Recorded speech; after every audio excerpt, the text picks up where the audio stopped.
no shade. So letting her go, letting her rip, letting her fly, tossing her in sideways, living the life, letting her ride, outside, winning to die. Cross her up on the cushion, crossing the line, cause some drama and some bullshit they didn't like. And if they don't like the move, then we're ready to fly. But this is how we ride, this is how we do.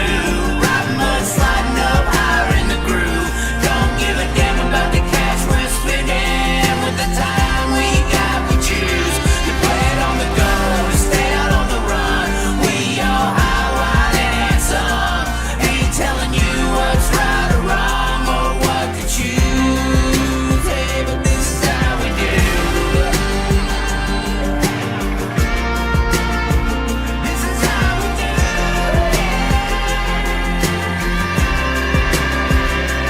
This is how we roll. This is how we do. It's not for everybody but the chosen few.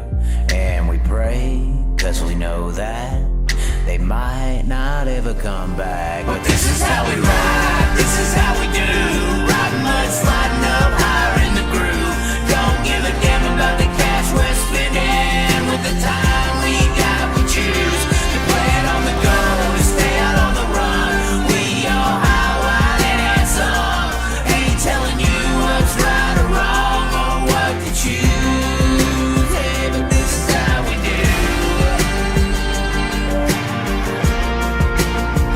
This is how we do.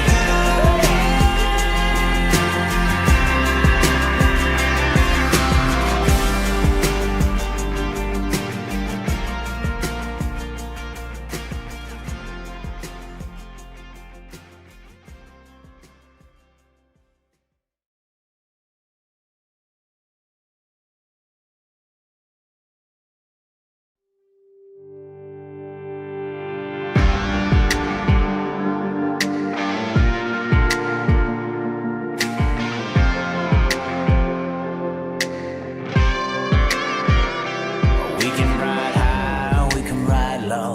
We can ride anywhere we need to go. We can ride all night up to the morning, as long as we make the show. We can be the best or we can be the worst. We can be the best thing you ever heard.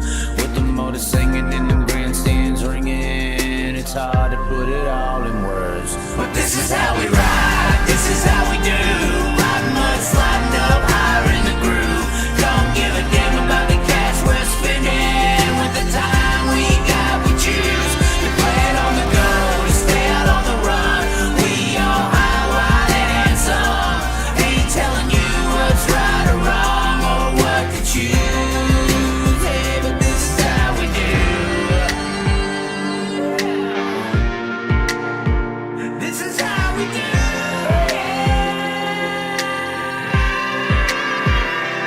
Out on the dirt ovals we play, life in the bright lights with no shade. So letting her go, letting her rip, letting her fly, tossing her in sideways, living the life, letting her ride, outside, winning to die. Cross her up on the cushion, crossing the line, cause some drama and some bullshit they didn't like. And if they don't like the move, then we're ready to fly. But this is how we ride, this is how we do.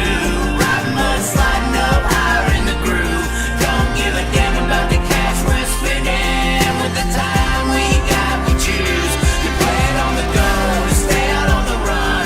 We all high, wide, and handsome. Ain't telling you what's right or wrong or what to choose. Hey, but this is how we do. This is how we do.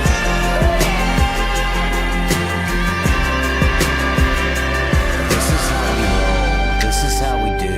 It's not for everybody but the chosen few. And we pray, cause we know that they might not ever come back.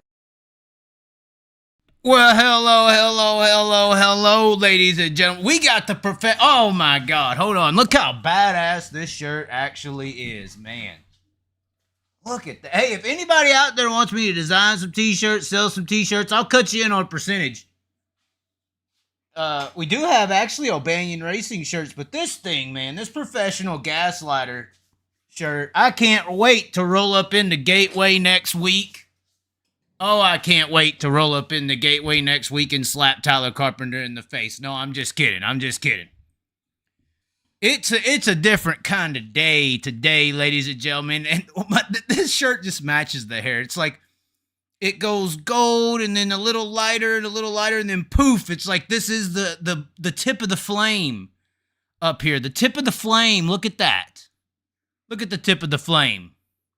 Oh my God. Oh my. We may have us a live viewing audience tonight. Also, ladies and gentlemen, hold on.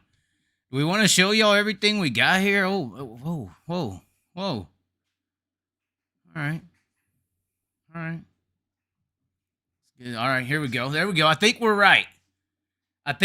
What's going on? Let's check the damn chat. Tonight's going to be the night. Not for us to fall in love, but for us to interact in a weird way. A bunch of things are going to happen tonight. Once again, let's just check the chat. We got the UB-Tubies going over here. Oh my God. Hold on. What am I seeing here? Jerry Ermert with $50 freaking dollars? Holy, I don't even think Gravel's got that before. I mean, I don't know where you're from, Jerry.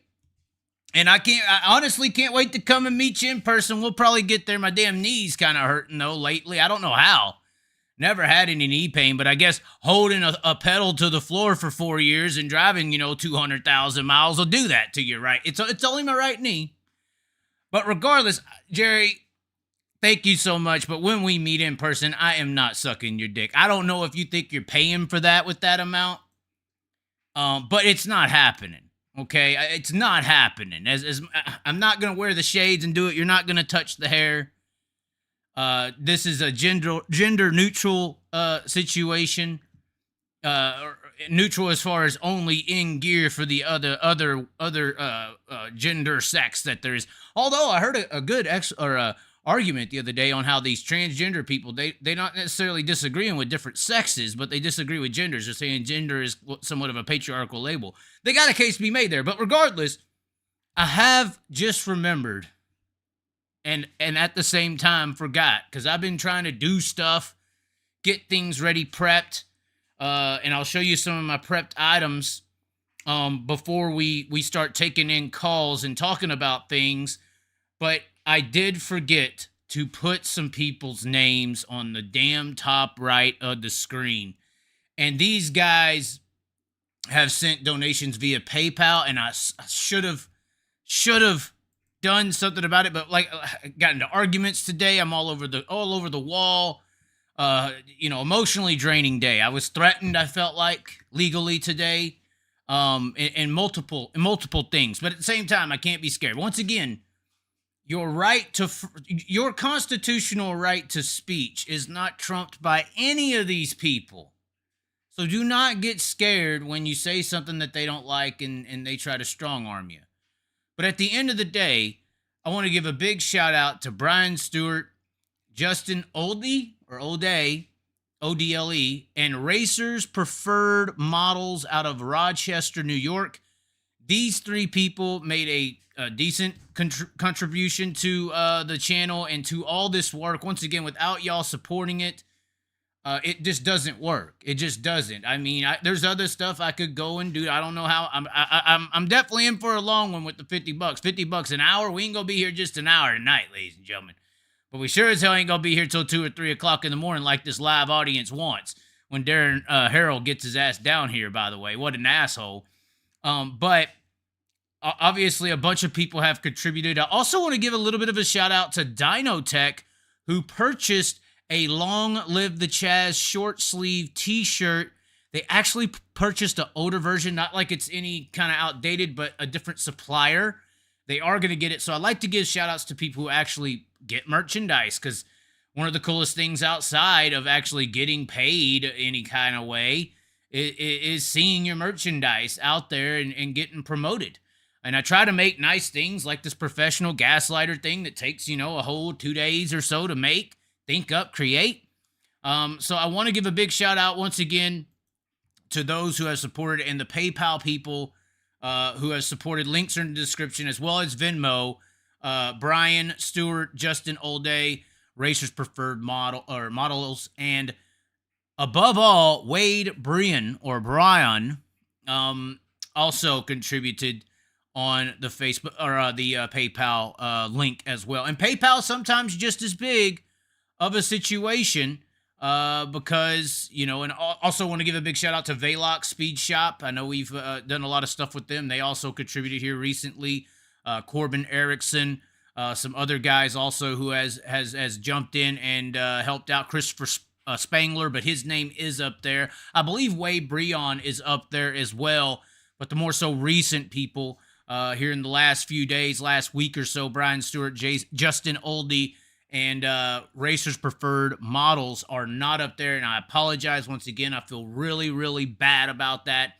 But we were dealing with a bunch of distractions today, and hopefully talking about you, pointing you out in this way is just as much as a return to the contribution that you have given to this show. And anybody who loves to do the super chats, y'all keep doing the super chats. But it is true, like David Gravel says, and we all say here on, these social platforms, especially YouTube, when we're live, YouTube does take 30%.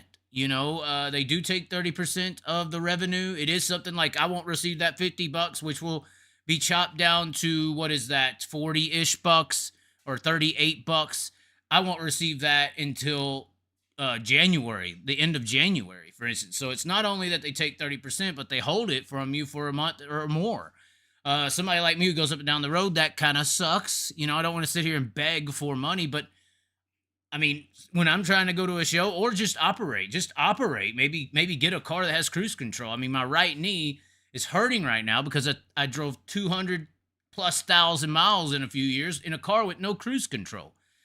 So at the end of the day, PayPal and Venmo and these other avenues of support are sometimes more effective and a little more fair to us. I mean, I get it. YouTube is a platform. They get their cut. They're working the mafia-based type of ideology, but those links, they do support just as much and just as are just as important. So I want to make sure to give the shout outs to the Racer Preferred Models, the Velox, everyone, the Wade. I mean, here recently, Velox, and like I said, Brian and Justin on Venmo actually as well.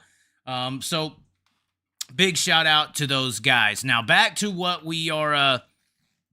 Well, actually, let's scroll down the list here. I'm sure we got some things being talked. Oh, God, we got money just flowing in now. Is it the hair? Is it the shades? You tell me. Is it the shirt? I think it's the shirt. I look like the great value version of a dirt track Ric Flair right now. This is amazing. Like, you have to have the receding hairline to be a dirt track person. We all wear hats because they're covering it up. And then the color of it that was done by a great person. And then the shirt and with the shades. Oh, my God. I haven't really, looked in the mirror and saw how I look. I don't really give a damn. But this is it. This is what needs to be on stage, and people will come and pay to see. My God. We've hit the jackpot here. He said, styling, baby. Jason Guthrie with the $5 contribution. Thank you. The Chaz likes the manly women. Spike, we're already about to have to put him in timeout. It's going to happen at the ditch. So Jerry Ermit or Merritt, go ahead and put how you say it down there. That'll be interesting to actually understand how you say that last name. At the ditch, Riverside. Actually went to Riverside a lot. Did a lot of work with Tucker Bolton, which we're going to be actually kind of talking about Tucker Bolton tonight. A local racer around there in the 305, 360 divisions. But Riverside opens up the year in April with High Limit. We may be there for that. We are not sure just yet. Here's a comment by Jason. I feel like High Limit's needed Justin Peck. He reminds me of T-Mez. Wide open, wild sliders just might end up on his top, but won't just sit back and cruise through a race. Gonna add some excitement. And that's what I said. I believe he is the Sheldon Hodenschild style of guy for the High Limit series. And we put a video out today, clipped from the full live 1 hour show yesterday. We put it out today on the whole actual background with Justin Peck and Sheldon, where he had the issue at Tri-State where they got together. And it's funny, all these years later, and now they're kind of the same type of characters on two competing sides. Almost like how WCW built Goldberg and WWF built Stone Cold to try to have two bald white guys. They were like the headline dudes at the time. That was kind of the battle. So very interesting. Very interesting. Corey Day is huge full-time deal. Yes, it is. Outlaws got second place gravel and over the hill shots. Ooh. And I say asshole shit. Wow. Stevie Pill with the dagger. Shots got second place gravel and over the hill shots. Wow. I hope people don't find out where you live, Stevie. Or don't let nobody know what you don't. Here's the difference between Stevie and me. I may say something not that offensive, but I get close technically, I guess. I put a face to it. You know, I'm not really scared. I put a face to it, go across it. Like I said, right knee's hurt. I went to all the countries not all the countries, although I want to get to Australia, all the racetracks and all the different areas. And I walked the plank is what I called it. I called it walking the plank back when I was doing that. And it was like walk through the pitting area. It was walking the plank. A statement like that, if you put a face to that and walk the pitting area at, say, Huset's or something like that, with that statement, they ain't gonna find you, man. These dirt track people, they got land and they got backhoes and tractors and everything like that. Rule number one in the mob world is nobody, no case. I'm just saying, nobody, no case. Oh my, Macho Chaz, man. What does everyone think of the produced announcement videos? I think they're pretty cool. Gary Vezus. Rico had an interview where he made it sound like he's committed to at least 3 years of high limit, talking about competing for the championship year 3. Well, probably because of how that charter system is operating. Apparently, that charter system, how it's going to work, is going to take a few years to actually be enacted. So I think that's why. And I do believe it's 2025 or 26 when that charter system actually goes full blow into operational systems for all those involved. Shots the GOAT. This is how we blow. Wow. Jordan and Spike Fast Racing are the worst people in YouTube comment history. Chaz has only taken one driver from the World of Outlaws that was competitive. I'm assuming that means Brad Sweet. What high limit don't have is any of the major races. That's true. I mean, they got Gold Cup. I mean, I would consider Gold Cup a pretty major race historically. I believe it's one of the oldest ones. Is Gold Cup older than Knoxville? Check into there for me. Spike Fast, here he comes with his trademark shenanigans. Oh, please. Sprint car fans aren't tough. They will drop to their knees to give appreciation. Maybe to Kyle. Maybe to Kyle Larson, Maybe to Kyle. Some people on media say they won't watch High Limit. Just buy another TV job. Done. Okay. This is how we blow. Great. They don't need the crown jewels yet. Right. I mean, I think, they're Flow versus Dirt Vision is the real battle here, technically. And didn't Eldora reward the Eldora Sprint Car million to Flow last year? I mean, technically, that's what this battle is. It's the streaming money. The streaming money brought business to Wall Street because when the streaming got involved, it didn't matter how many seats you had in the grandstand anymore. So that's why you're able to have huge races at short tracks and stuff like that in today's society because of that scenario. But we got a few things. We do have a few topics. Oh, my. This is just, Look at that. Oh, I'm going to have to screenshot this and slap it into the new dating apps or never mind. Oh God, that's going to make Spike just go off. Let's set the mood though before we keep going. We are going to do the live call-ins. It's going to be a little bit though let's set the mood. So we already have our look for the evening.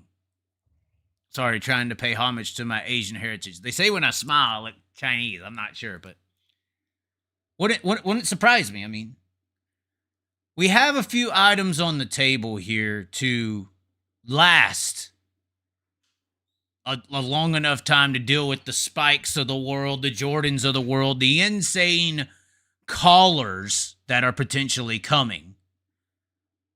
So we have a few items here. First of all, we got 2 vapes, 2 of them. That way we can have a mixture, you know.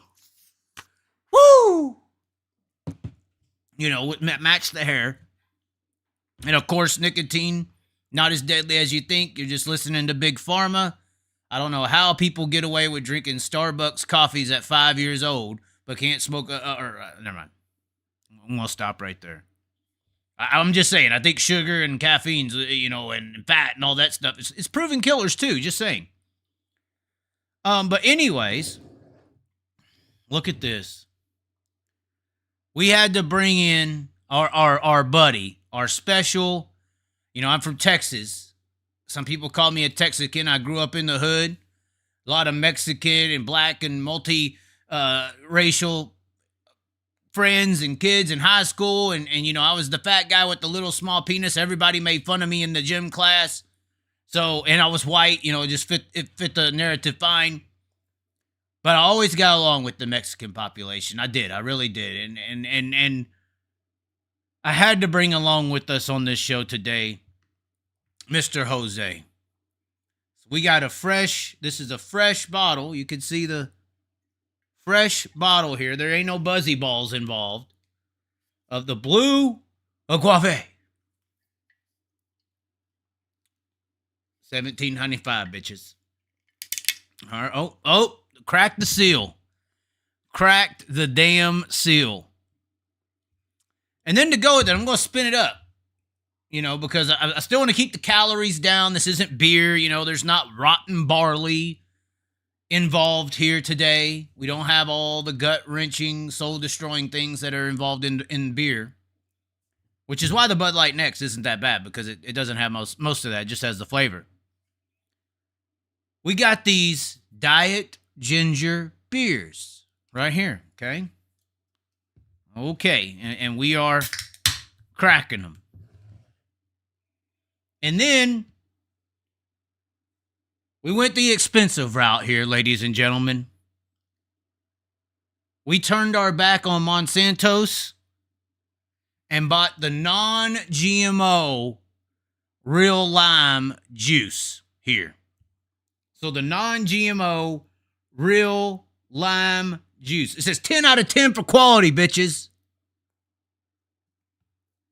Cracking her open. Oh, my. And it's always good to get some vitamins in you. I know this may taste bad, but we need to get...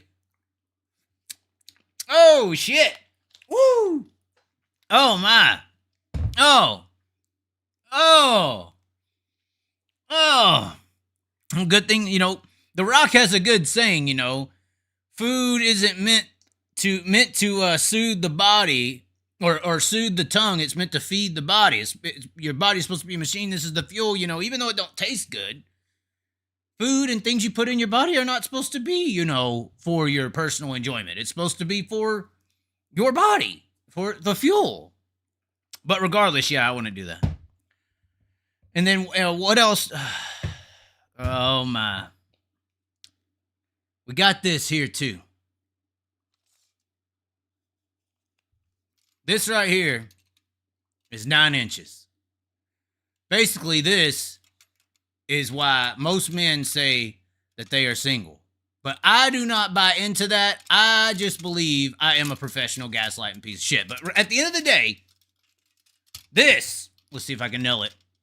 Oh, I couldn't. Damn it. I was going to say, like, but this, oh, there's a nice freaking Facebook video that I saw going around. But this is fine. That's hilarious. That's hilarious. That made me think of that video. So, let's see here. Which one do we go first? Do we put, I forgot about this. This is a relic, actually. This is a etched Rico cup that was in my car when I was going across the country as much as I was a few years ago.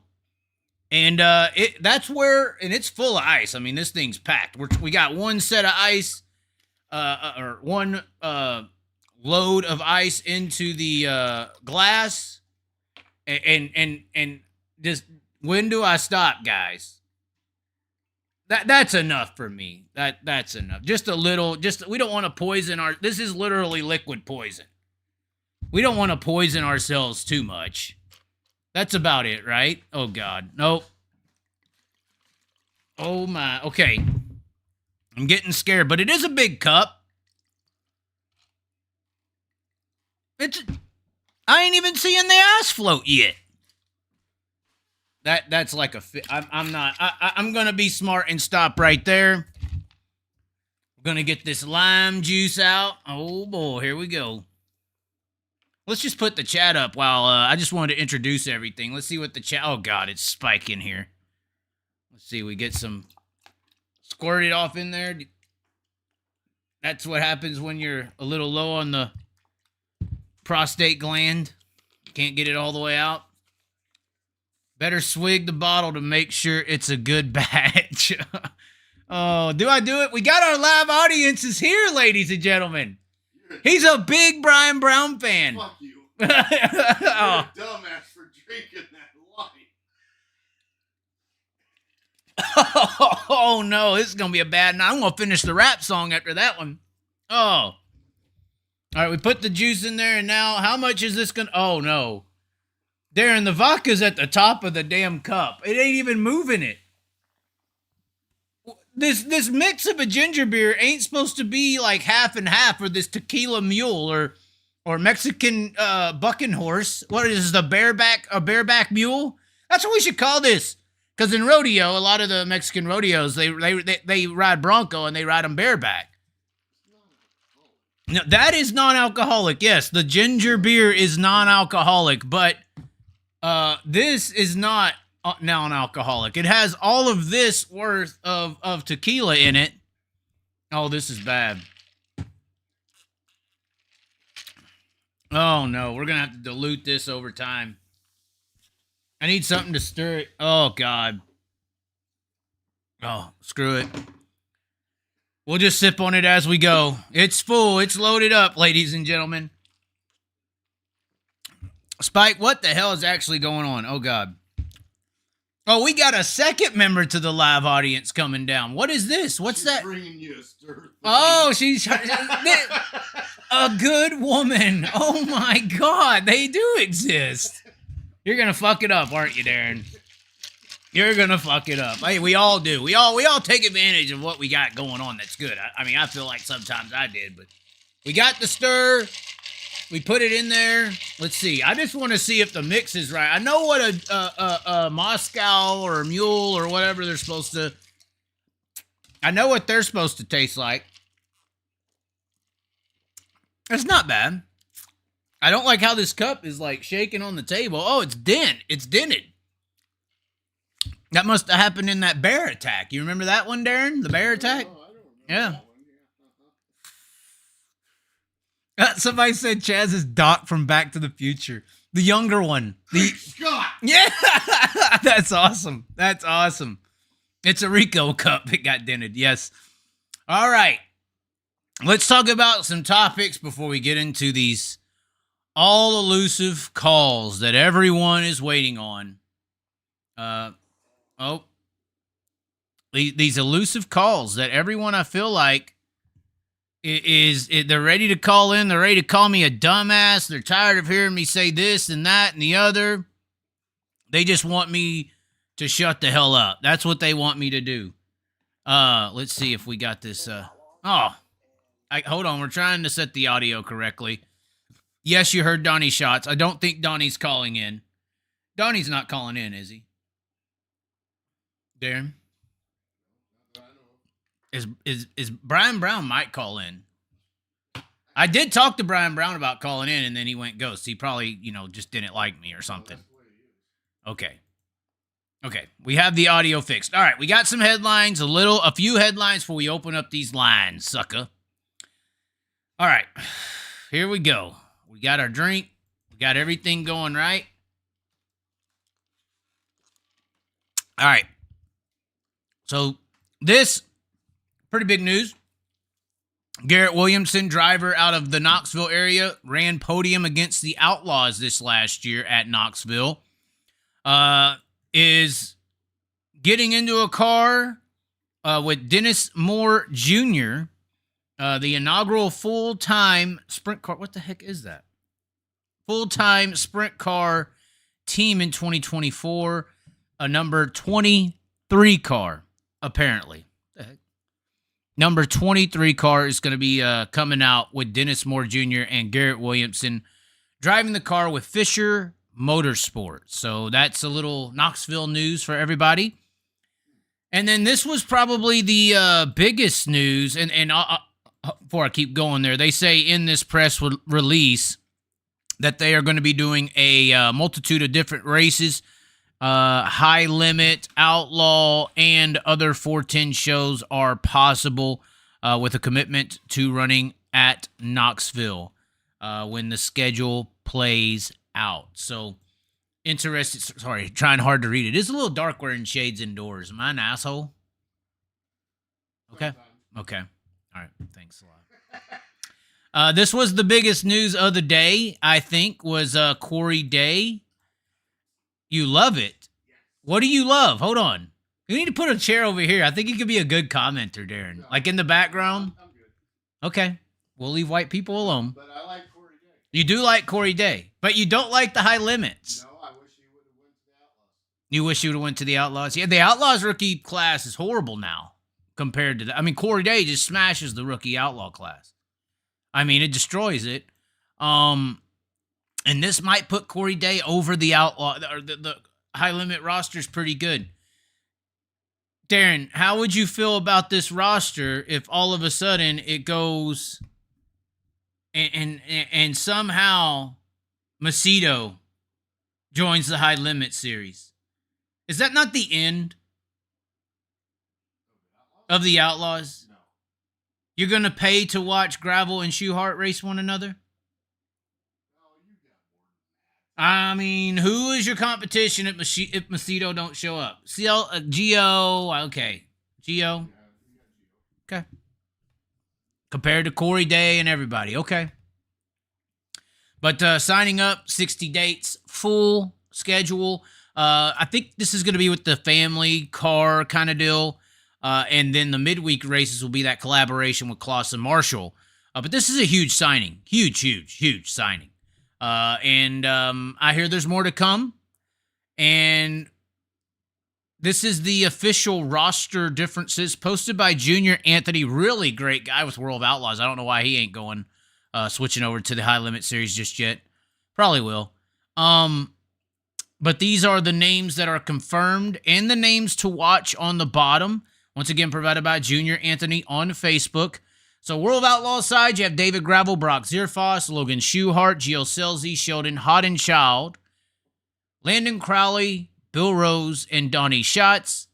High Limit side, you have Brad Sweet, Jacob Allen, Casey Kane, Zeb Wise, Corey Eliason, Brenham Crouch, Rico Abreu, Justin Peck, Corey Day. That's pretty deep, Darren. That's pretty deep. And then they're saying down here names to watch. Carson Macedo, most expect him to be an outlaw. Tyler Courtney. It sounded like Brad Sweet let it slip in his little interview that Courtney is high limit. Spencer Baston. I'm hearing high limit, guys. I'm hearing high limit for the 5 of Spencer Baston. Noah Gass. I don't know if anyone's bidding for that guy. Brent Marks. I'm hearing high limit. James McFadden. I'm hearing not in the 83, potentially in the 11 high limit next year. Buddy Kofoid, I hear going to the 83, going to World of Outlaws. That's what the rumors are, at least.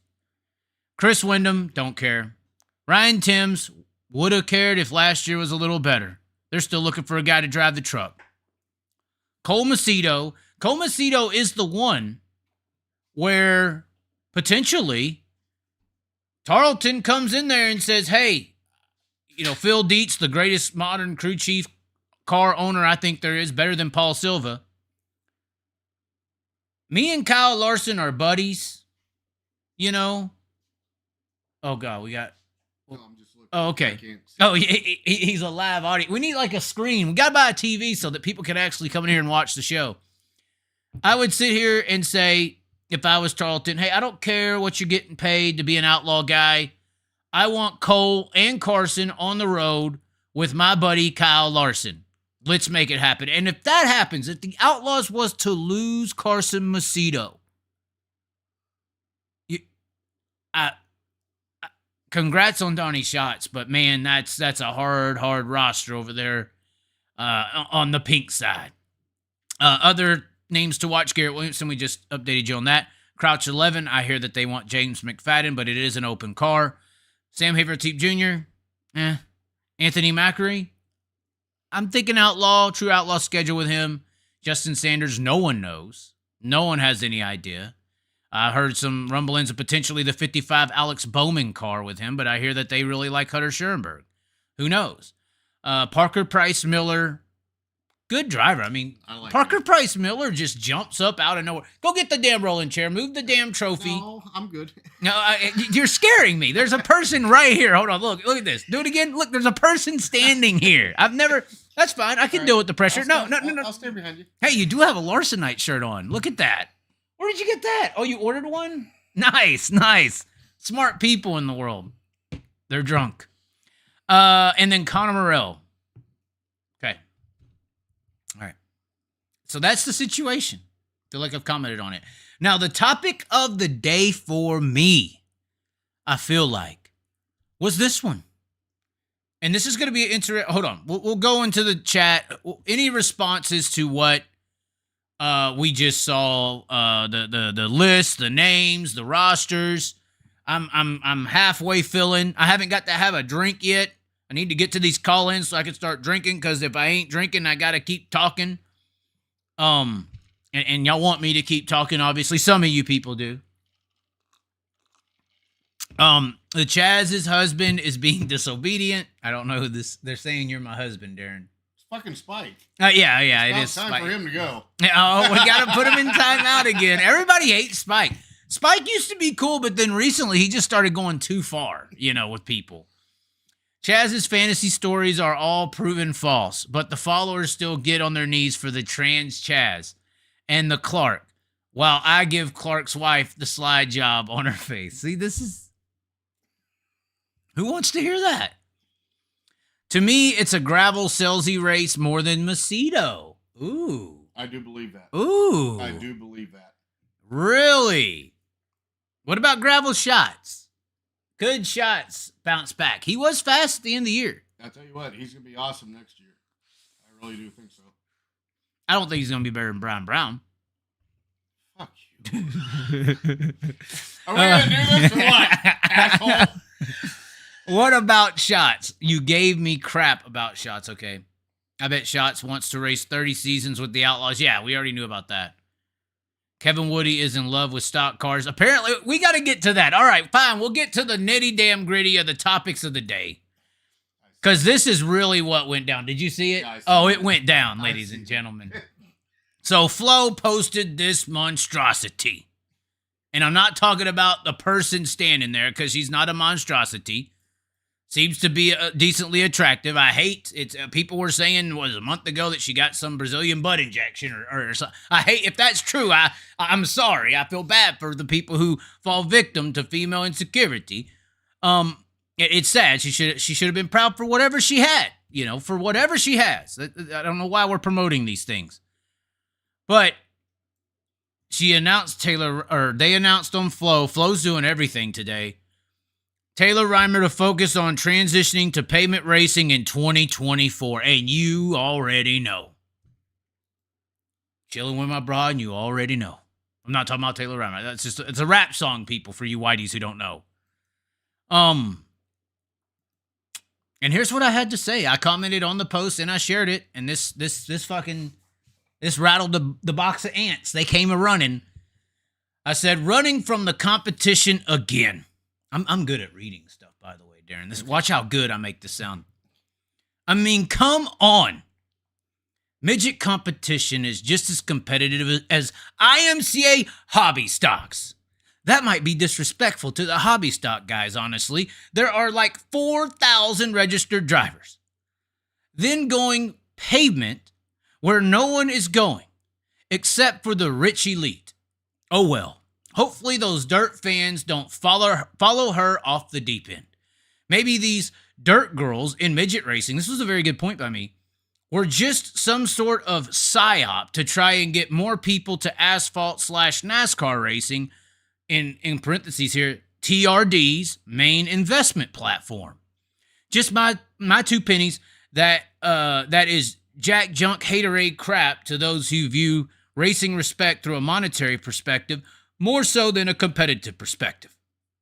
Personally, I just hate seeing our sport utilized as a stepping stone by drivers or corporations, and I should have put at the end, to other forms of sport. Because that is the problem. And then people say, oh, well, this is just what happens. Chaz, where do you expect them to go? I mean, there's late models. There's sprint cars. There's all these things in our form. You know, it's not like, you know, this notion that you become a big dirt racer and you just transition to NASCAR to make it. When's the last fucking time like a supercross rider got really good and then left to MotoGP? Like, it doesn't happen because the fan bases within the sport treat that class of supercross as the pinnacle of the division. Now, midgets is definitely not supercross at the top. Midgets is probably like the 125 or the 75cc kiddie class in supercross dirt bikes. But when you reach supercross, it isn't like the supercross fans love a MotoGP driver that came from the dirt version of bicycle racing. And that everybody is just trying to get big in the dirt supercross world to attract the MotoGP car owners so that they can go over there and race. So, this sparked some discussion, and this is where I stand on this stuff. It's bad for the representation of the sport. Now, this is going to digress. But probably the best combative comment that we saw here possibly has been removed. No, it hasn't. It hasn't been removed. I'm sorry. Or there's actually better comments in here than that one. Let me go full screen, because this is full screen worthy, some of these things that are in here. And it sucks for dirt racing to lose a potential superstar. That's what y'all have to understand. We're losing a star in this. I don't care what they tell y'all to go to NASCAR and talk about dirt and get more people to watch it. Larson's the only real example, and Tony Stewart. But I don't think NASCAR stardom is a real thing anymore. You go research the drivers on Facebook. They're not that big. You know, Ross Chastain is sitting at like 80,000 likes. Noah Gragson is like at 20 or 40. You got freaking Carson Hocevar sitting at 23,000 likes. Meanwhile, you got Bobby Pierce at 100K. You got Ricky Thornton Jr. at 40. You got David Gravel at 80. You got Rico at 200K. Taylor Reimer could be Rico big in the dirt world if they pursued sprint car or dirt racing careers. We're going to get to that soon. One thing that I did see in here that was interesting enough. Hold on, let's see here. It was this one. It was this one, actually. Jeremy Ekman put on there, sex appeal sells, ask Danica. And I had an interesting take on this. And this is true for all you dirt people who think you're going to go over there. It don't matter if you're a girl, you're going to carry the fan base, all this stuff. This is very, very true, what I'm about to tell you here. Jeremy Ekman, I think in racing that eventually doesn't hold out. It don't matter how much we think, and this is an example, how much we think AOC has some nice looks. We aren't tuning in to watch her speak at a Democratic convention. We just aren't into that. It don't matter how hot you are. We ain't tuning in on Sunday because you're there. And he responded and said, I'm not saying she's in bed with anyone. I didn't know where that came from. What I'm saying is Danica sucked, but she was good looking. I don't agree. And sold a lot of merchandise. had fans because of her looks and because she was female. You don't think a team owner is looking for a good-looking gal who can race half-ass or better? NASCAR needs a woman in the sport soon. They will find one, and I bet she's not ugly. Totally agree. Yeah. Well, and then I followed it up. I said, I mean, their closest thing to that is Deegan, which is true, although I would say Taylor Reimer is better than Deegan. Deegan hasn't proven herself on any type of competition level like midgets. Now, I think midgets and NASCAR Xfinity and truck competition level is about the same. It's just a bunch of rich people up front. But it's even worse up there, a little bit easier. We're going to get into that. I said, I mean, their closest thing to that is Deegan, the sexualized character. But this is my point, and I think a lot of people should have this issue. And when you go look at her comment sections, those who follow her, it is a ton of 40 to 60-year-old men/perverts. I don't know how this is a good thing. I guess if you need to sell some t-shirts or TV time, your point only truly supports mine. And then this guy comes in here and he was like, yeah, it's sad. She has a following of old-ass pervs. And then this Mac Irwin guy comes in here and nails it. He says, Chaz, I totally agree. It's disgusting, the old perverts following young female racers. He says, I'm a 51-year-old race chaser, and I have zero merch from teenage girls. And I said, oh, it's bad.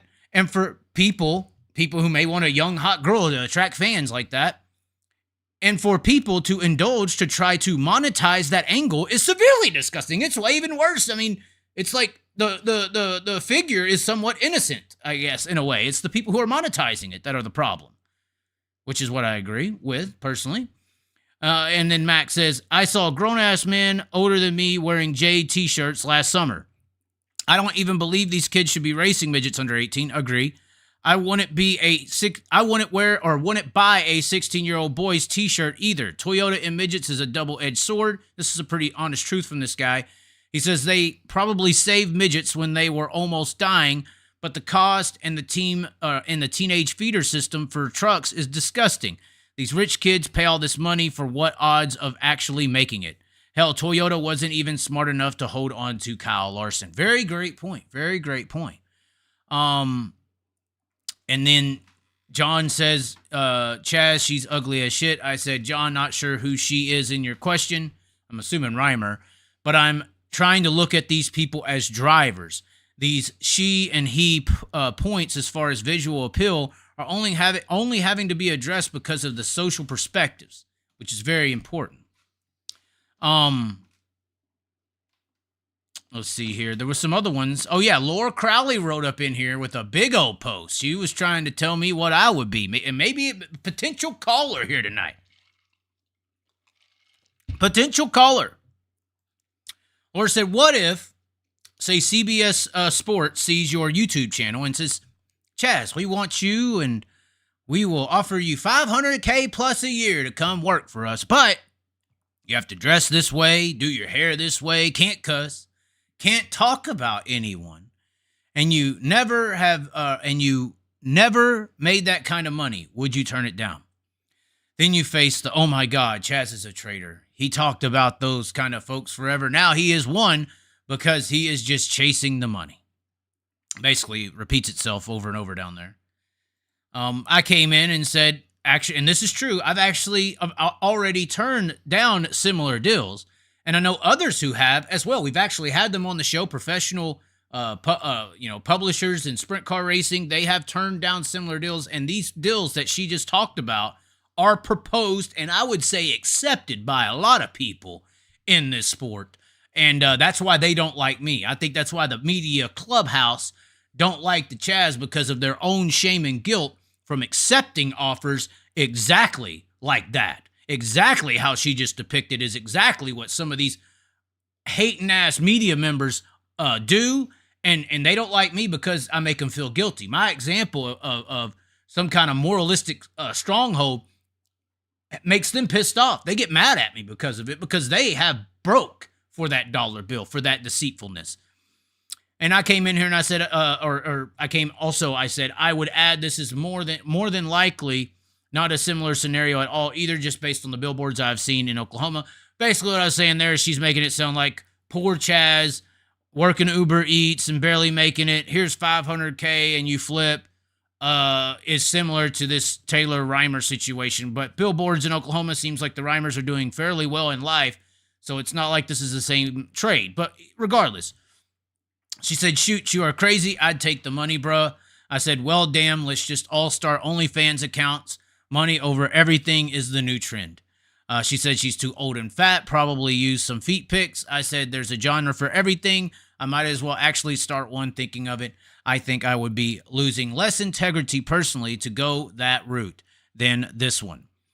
So it's very interesting. It's very interesting. And like I said, I actually missed to finish the sentence. The reason you turn down the money and you do and stand with some kind of moralistic reasons is it's called integrity. And money is definitely out to break it and wear it down. And that's why I said, let's just all start OnlyFans accounts. Let's just all go all the way out if you don't have any lines in the sand. I asked her if she wants to call in. It seems like she's demanding to be paid. So it's like a weird version to even call in on the show as is like an OnlyFans situation. A couple people had some more comments, but I'll tell you what, there is one comment that kind of stood above them all. And not going to show that comment or conversation. We are going to get into live calls here very soon. But, you know, the bigger issue here is the destruction of the sport. You know, when our drivers are potential superstars like a Taylor Reimer could be, you know, is being built in dirt and then it's taken away to build someone else's world. That's just detrimental. Horrible influences. Like I said, it's the co-trickle effect all over again. Get big in dirt, stifle the fan base, stifle the attention over to another form of motorsports. And it's not happening anywhere else. It's not like I said, there's no supercross riders out there leaving supercross to go to MotoGP. And then also the competition element, the reason I said dodging competition or running from competition again. I say that because, or somebody could be like, running from competition, how's she doing that? She's racing USAC. And that's what I would say. USAC midgets is no competition. In my opinion, I do not respect that form of motorsports, especially here in the last four-ish years. I think it is a elementary recess for the world. And I think it gets marketed in certain ways to make it feel like it's bigger and doing bigger things than it actually is. When I say IMCA hobby stocks, that's about how I feel about it. IMCA hobby stocks, even though once again, they got 4,000 registered drivers. There's not one or two teams spending 3 or 4 times as much money into sets of organizations to outperform everyone based on monetary or technologies and R&D and all this stuff.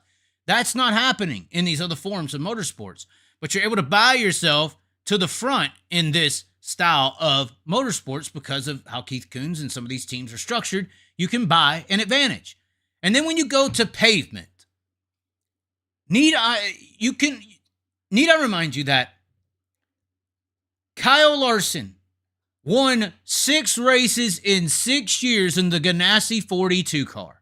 Now, we all assume Kyle Larson's one of the greatest of all time. He went in there pretty damn good. You know, fucked him up in ARCA, all kinds of stuff. Destroyed him at Pocono.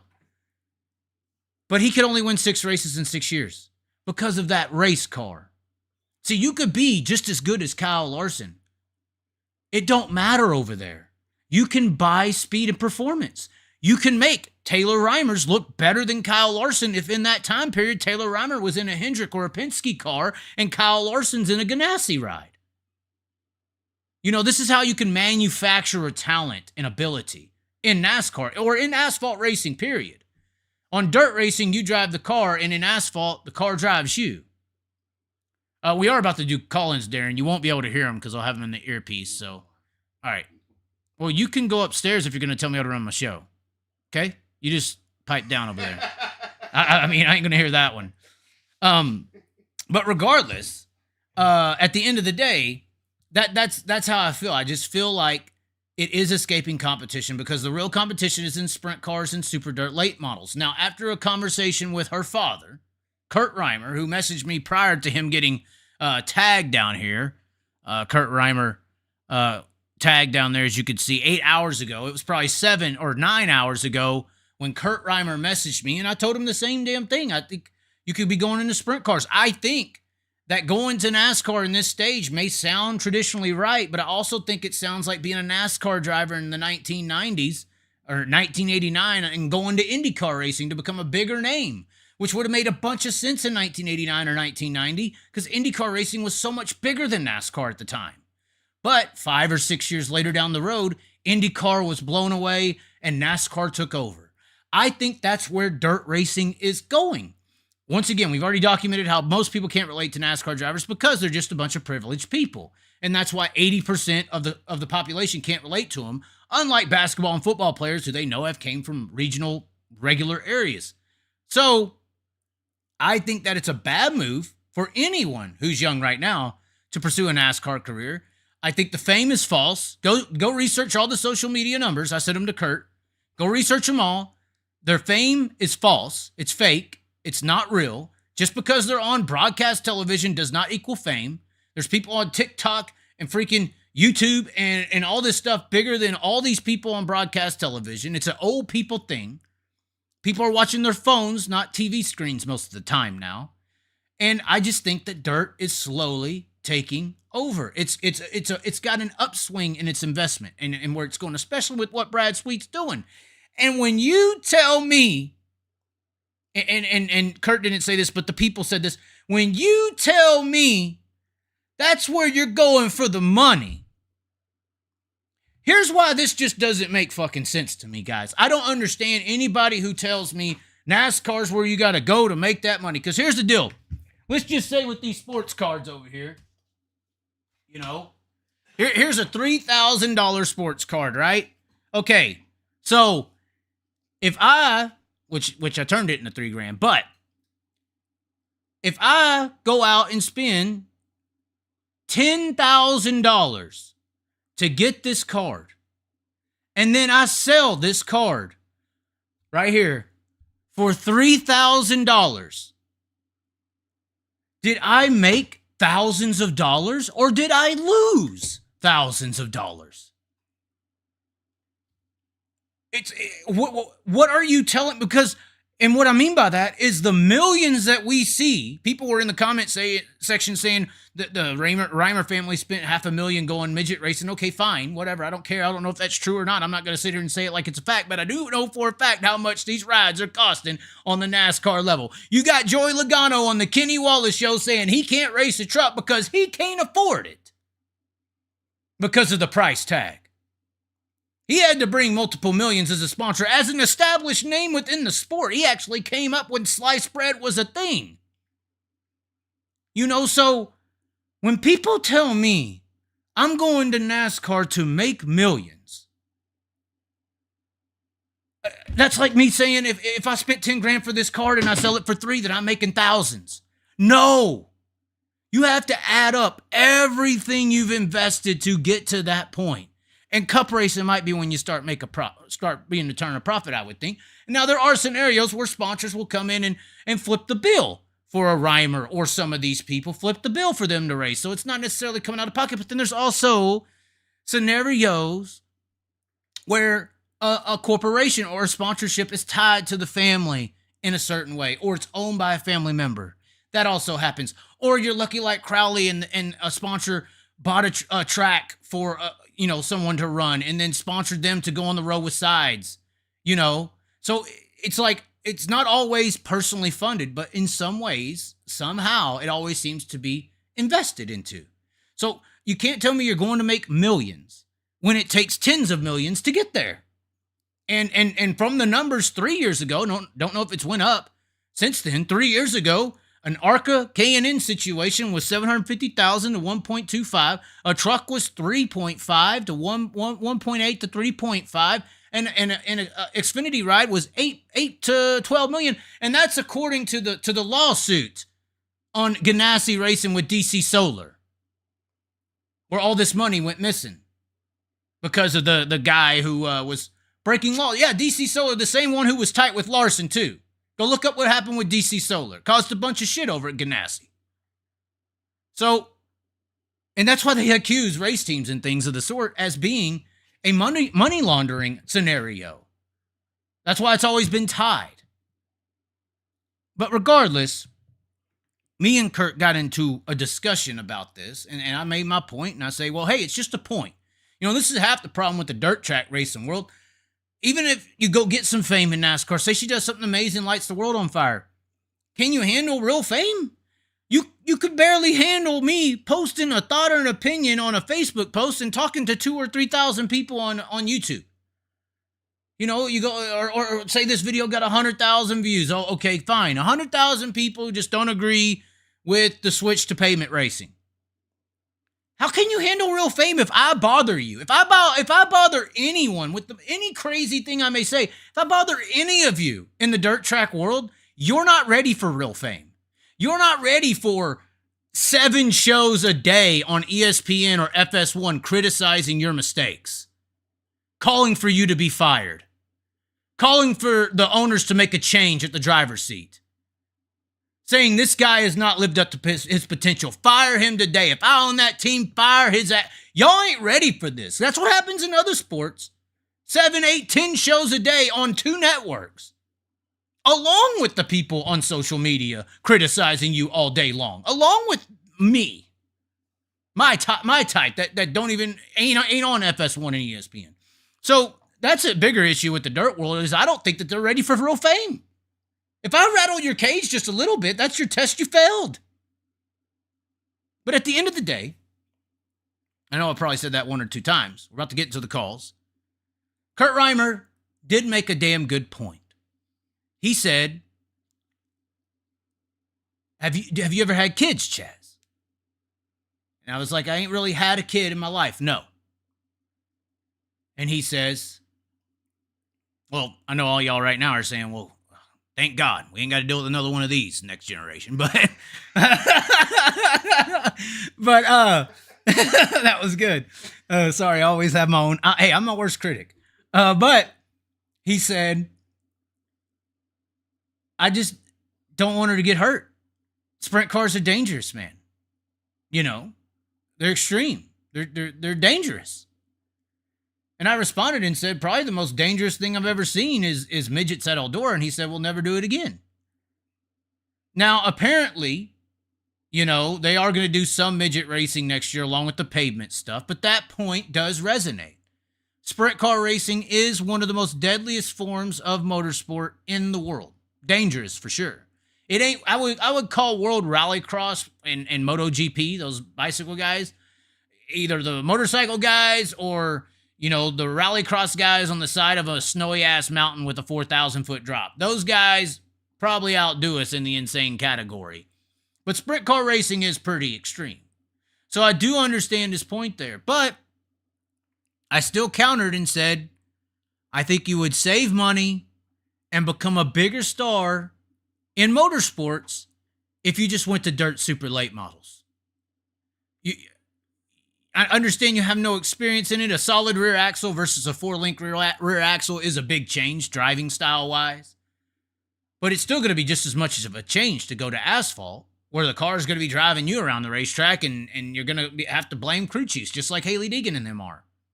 You know, so I do think that would be a better option if I was like, okay, stay away from sprint cars, don't get hurt, where can we make you big? I think you could be bigger in the late model world than you could be in NASCAR in the next 5 years. But back to the original point, I think that's too much competition. I think it's too much competition for Taylor Reimer.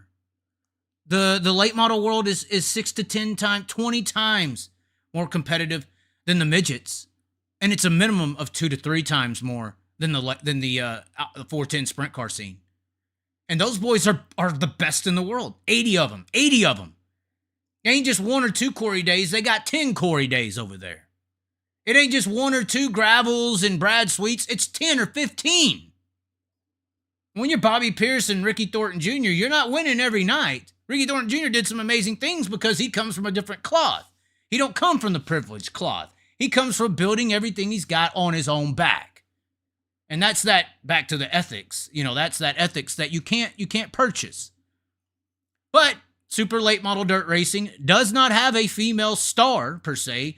The female presence in dirt super late model racing is extremely low.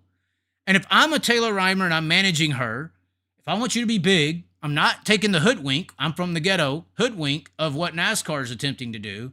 I'm going to go where I see established fandom and I see a gap that needs to be filled. And I think that she can drive. Obviously, she can do something decent. And if you're worried about sprint cars being too dangerous, I'd go the late model route. That's what I would do. But it's way harder transition than going to pavement. And it's just that much tougher. That's where the competition is. And that's why I began it with running from competition. I think midgets is running from competition in today's society. And I also think that going to NASCAR is running from competition. It's an ocean full of sharks over here in the dirt world, and that's a goldfish over there. It's a very little pond that you have to buy your way into. How many people can afford to compete over there? So I still say it would be nicer if they're trying to keep her safe to go to the dirt super late model world, but it is just that much harder. But I'll tell you what, if she was able to go over there and succeed, the house would come down. I mean, they have more fans in the fendered world. The biggest race at Eldora, David Gravel won't believe me, but if you go talk to the management at Eldora Speedway, the biggest race every year is the World 100. It's bigger than the King's Royal. And they got a couple of events in the late model world that do that. We got King's Royal, Knoxville. There's Knoxville. Cedar Lake was the most insane thing to me. I went to the sprint cars at Cedar Lake. I thought it was packed. I go for the late models. It's like 10 times the size. There's like 20, 30 campers there for sprint cars. There was like 400 for late models. I mean, it is a gap in the sport. There is not a severe actual female presence in the super late model industry. And maybe some of these midget girls, maybe a Jade Avadija, maybe some of these younger girls coming up looking at that sprint car saying, I don't want to get hurt. I guess all I can do is go to NASCAR. I think you got another option over here that pays pretty damn well. The minimum, it seems like this next year, if you want to race super late models, the minimum seems to be around the $20,000 to $50,000 mark to even get them to show up, to win. And the payouts to start the race are even bigger than they were before. And actually, I think something funny in this whole high limit World Outlaw scenario is that the World Outlaws are doing a lot of badass things on the late model side. They're actually catching up to Lucas Oil and I would say making bigger waves over there than they are in the sprint car racing industry right now. But to end this off, I guess I was halfway wrong.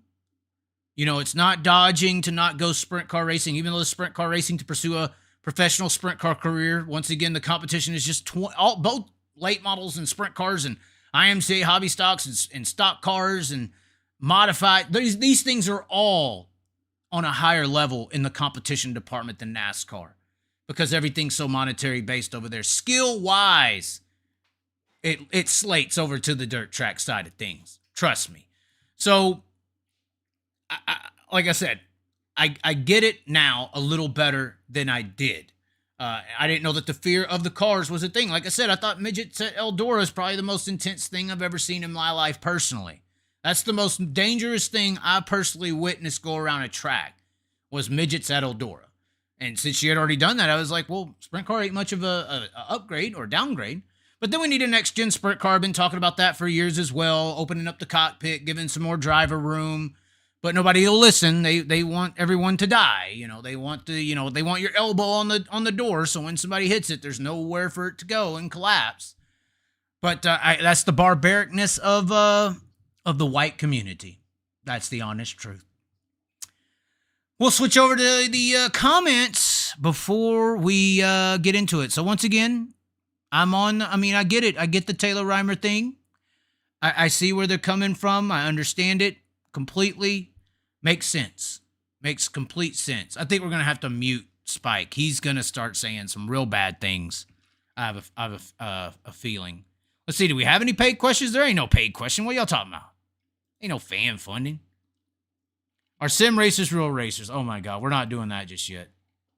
Darren's about to fire up the damn iRacing. No free rides on gravel show. I guess you already talked about comments. You remember when midgets ran Eldora? Yes, I do. It was insane. Kendra Jacobs and Bubba Wallace was a hero, and that no dirt track should allow Kyle Larson to race. Just remember that, okay? This is why Spike, I swear. Spike, she will go the same distance if the takes a knee Oh my God, y'all, are y'all in here saying nasty shit about Taylor Reimer? I'm gonna have to ignore these two. Chaz, Todd kicked you out of Houston and Jackson. Yeah, well, I mean, neither one produced great racing. It's not gonna hurt me to never go back to either one. Yeah, he's not going. His super late model car counts are too high. She will never make the show. That's my point. Yes, Arrow, she would never make the show. I don't know if she would make the show in 410 sprint cars, man. I mean, I was so, and it hurt my feelings. Like I said the other day, it hurt my feelings when I saw Kaylee Bryson getting her ass handed to her by USCS last year. USCS was handing Kaylee Bryson her ass. Tucker Bolton from a local 305 360 racer from Riverside went to Talladega short track, his first time there with his daddy and his buddy wrenching the car. They're outrunning Kaylee Bryson in a wrenched machine. At that point, I lost all respect. Not for the women racers, but especially the new age midget racers. All respect gone at that point. I can't believe how they're handing Ryan Timms' ass. He ain't doing all that over there either. Who is your pick for the Dome? Yeah, exactly. USC is dead. And it hurt my feelings because I was high on Kaylee Bryson. I thought we had us once again, I want diversity in this sport, but I don't want Bubba Wallace's. I want Michael Jordan's to be represented. I want badasses. I don't want just, we got a black guy. We got a girl. We got a this. No, I want someone there because they're bad motherfuckers. I want someone there because they're bad. They're good. I don't want you. I want a merit-based sport. Motorsports, I guess, throws merit out the window. Although they call us the fucking what does Flo say? The last great American sport, where it has basically no merit. The late models do. The late models do. They got merit. They got more merit than we do over here in the open world. And you know, Rigsby and them run Flo, and maybe that's why he thought that was the case. There's in reality 8 great midget racers and like 50 good renters. That's true. All right, let's do it. You ready, Darren? You ready to go upstairs and listen?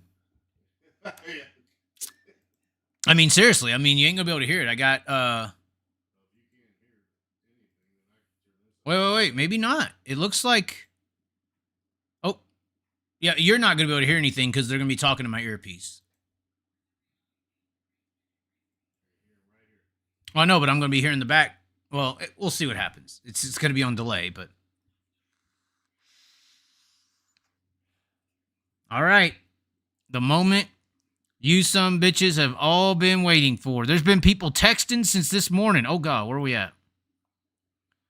Call Broke Joe. We need a check-in update. Oh my God. Here we go. I can't believe I'm clicking this. Lines are open. Oh my God. Who's going to be the first idiot to call in and say I'm a dumbass? Who's it going to be? Donnie calling in? Rumor I heard. Oh, he could call in if he wants. I'm sure they're grouped around the table over there at PRI saying, look at this dumb Chaz motherfucker with his shades. Lines are open. Numbers on the screen. Nobody's going to call. Maybe that's what's going to happen. Everybody's scared. They're scared. They want to comment. They want to talk. You don't have to tell us your name. If you just want to call in and call me a fucking idiot, you know, have Donnie call in and say the Outlaws are going to destroy the world. It's fine. You can. We're waiting. The number is on the screen. 972-729-8245. 8245. We ain't even drank anything, Darren. I'm not even feeling buzzed. Oh, my. Oh, whoa. We got us the thing is going off. Who do we have on the line today? This is Corey, and I asked for your pick for the Dome, and you ignored me. Oh, okay. I'm sorry about that. Didn't know. Okay. Anything else? Yeah. Who's your pick for the Dome? Oh, I thought you said you tried to get a pick for me at the Dome, with me at the Dome. I thought you said somebody like last No, year. I said, who's your pick? Man, it's so hard. Whoever wrecks their shit the hardest, right? That's usually who wins. I mean, the one guy, Do what you was it, think Tyler Unzicker? Tyler Carpenter this year? He lost. He lost last year. You know, is the Carpenter era over? Do you think the Carpenter era is over? He lost because he lost because Hudson O'Neal wrecked him out of his heat. Well, I mean, starting position's very important there. You can't pass for shit. I mean, it sucks that the race. That's what happened. He got wrecked out of his heat, so he had a bad start in the feature. Have you been going every year? I don't go. No, I've never been. I watch at home on Flow Racing. I might be doing the same, even though I do have a nice present for Ricky Thornton Jr. I might get drunk enough to show y'all that tonight, but I wanted to surprise him with it. Regardless, you know, that track's very weird. The first few years, it was like an ice rink, you know, very slick, widened out, racy. It was slow. And then ever since Tyler Carpenter won, it's been ruddy. And it's been a almost an off-road event. What's up with that? Have you noticed that change? I don't know.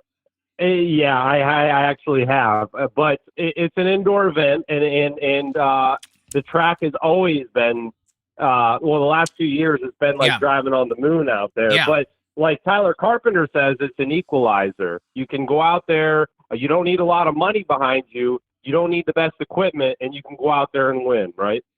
Yeah. But who else do you think could give him a shot? You know, Bobby Pierce, I believe he's won that event. He's won some prelim events, I know. I think he won it twice. Actually, yeah, I filmed the show with Bobby Pierce. If you go on the channel and you look up Gateway Dirt Nationals on our channel, we've done a few actual documentaries around the Gateway Dirt Nationals. And the one year was with Bobby Pierce involved. And he seems to have him a special car for the race. You know, Brandon Shepard got some testing at Millstream. That was bad. Or Millbridge. That was badass. So he's got his shot. It's a toss-up. I think that's the deal with the Dome, is that's somewhat the intrigue of it. It's kind of anyone can win that race, technically. If things fall the right way, anyone can win it. Right, and that's what makes it exciting. There's not a lot of money on the line, though, so I don't know why. I think I heard last there's 140-plus late models signed in. Now, some of them are is it not 30,000 to win anymore? I think is it 20 or is it 30? It was 30. Well, I don't know what it is, but still, it is 30. You're right. I just looked at it. You're right. It is 30. And modifieds are 10. You're tearing up a lot of equipment. What the mods are 10, and the late models are 30. Well, but you're tearing up equipment. Well, you could say the same damn thing. Why have people went to the Chili Bowl year on year out for $10,000 to win? You know, it's like. But I think it's. Go ahead. How much is the midget compared to a late model, though? If you're tearing up a midget, it can't be as much as a late model, right? Well, the cost of them are, well, you know, with TRD getting involved, about the same. But definitely sheet metal bills and stuff like that. You don't have those in the midget department. The most expensive thing over there is the motors, you know, and that's even for sprint cars as well. You can get a best of the best sprint car roller out there. I sold them. I helped sell the Kyle Larson team when Macedo and them closed down. We were selling the best of the best titanium everything with the car all the way rolling for about $20,000. You know, the best of the best late model rolling is what, 45 now, 50? Super late model? Yeah, isn't it 45, 50? 45 for sure, because I know the modifieds. For just a chassis. For the rollers. Yeah, for just a chassis, yeah. Motor probably over 100. Well, no, motors are 60. I've heard 60. It's about the same. Yeah. So car, motor, everything together. I mean, you're going to go out for 100. Yeah. And you're going to take that and you're going to go in and trash it in the Dome for 30,000 to win. I mean, that doesn't. And these guys are out here complaining about not making enough money here, not making enough money there. We need bigger purses, and then they're going to go in the Dome and trash their equipment for 30,000 to win, or potentially not even make the show. A lot of them aren't, because if there's 140 of them signed. Well, that's been the case, but what I've heard that teams have done since they got used to this Dome, like the first year, second year, you could make that case, but I've heard ever since that first, second year, guys like I was saying on the show the other day, guys have been when they get into a wreck in the regular season or something happens to a car and it gets bent up real bad, they don't necessarily just send that car away. They save that car for the dome. They bring junk to the dome. Guys bring junk to the dome, technically. Some of them, I seen Brandon Shepard's testing a new car, and that's getting ready for the dome, right? I mean, some of these guys are spending a lot of money. When you're a house car, I mean, you can make let's not mistake ourselves. You can make a bent car in a late model industry look brand new if you put a new body on it and a wrap. It doesn't mean that the actual car underneath it's new. So you got guys like Tyler Carpenter who can go in there and have a junk car or not a new car and not a Brandon Shepard car and go in there and win the damn thing in a car that might be worth half as much as everyone else. Well, yeah. I mean, because it ain't about having the best car. It's about having the biggest balls and willing to destroy your shit. You got to bring a car in there that you're willing to destroy. I think everybody knows that when they sign up. So when you win the dome, you're cream of the crop because you're going in there. It like Tyler says, it is the equalizer. If you're going in there and you can win, it's not equipment based; it's driver based. Is that what you're saying? I don't know if that's so much the case. I don't know how much driver it takes to destroy your car. I think you have to have like if Sheldon Hodenshaw was to enter the Gateway Dirt Nationals, he would have a chance, because he's one of those. It's a mentality. Some people have. We heard Earl Pearson Jr. Talk about it in that interview with Michael Rigsby. How over the years he's had to learn how to be a little bit more aggressive because his driving style isn't as aggressive as these younger drivers, but because they're going so aggressive, he has to step it up. It's somewhat of a new thing to be that aggressive and that fuck it behind the wheel of a race car. I think that's a mentality that some people have. I think Tyler Carpenter's got a lot of fuck it in his system. That's what I think. I think it takes a lot of fuck it. I don't know if it takes a lot of driver. I would say like a Fairbury is a better driver racetrack. A Cedar Lake, Farmer City, better driver's track. When you get on those bigger 3 or 4/10, 3/8, flat, slick, or even an Eldora, I think that's where that money that he's talking about really plays a factor. Big Port Royals or some of these bigger tracks, Knoxville's and stuff. I think that's where your car and technology comes into play more so than like a Fairbury or some of these shorter traditional tracks. That I think you could showcase your driving ability. Once you get up to a certain speed and a certain surface, the technology makes up more than the driver, I would say. So why do they lean on these big tracks so much for their crown jewels, like our Eldoras, our crown jewels, and we have our Knoxvilles for our crown jewels, but we know that the short tracks put on the better shows, and then they're more it's more in the driver hands. You got Fairbury, but I would say the honest answer to that, I think that will change here very, very since streaming got involved. And the honest answer to why crown jewels are on bigger tracks is because crown jewels traditionally used to pay a lot of money, and traditionally to make a lot of money, you had to have a lot of people there. And half-mile tracks had bigger grandstands and more room to park and house people. Therefore, they were able to bring in a certain amount of money that was able to pay enough to have a big paying event. And I think that's why a lot of these traditional events are crown jewels, because the facilities were able to house the enough people to financially have a big event. And I think that's why most of your bigger tracks have the traditional crown jewels. A crown jewel has to have tradition behind it. That's why a lot of people in the sprint car industry don't consider the Houston's High Bank Nationals technically a crown jewel, even though it's paying so much. They didn't really consider the Eldora Sprint Car Million a crown jewel, even though it paid so much. A crown jewel usually has to have some kind of tradition or history of racing there for year in and year out, and it being a big paying event. So that's honestly what I think the difference is between the bigger tracks having these crown jewels, because they've just been around and they had the grandstands to be able to hold and sustain and pay a big paycheck to the winner in the field. So that's why. I think that's slowly changing now, though, because now with streaming, a crown jewel that's viewed heavily can happen on a short track.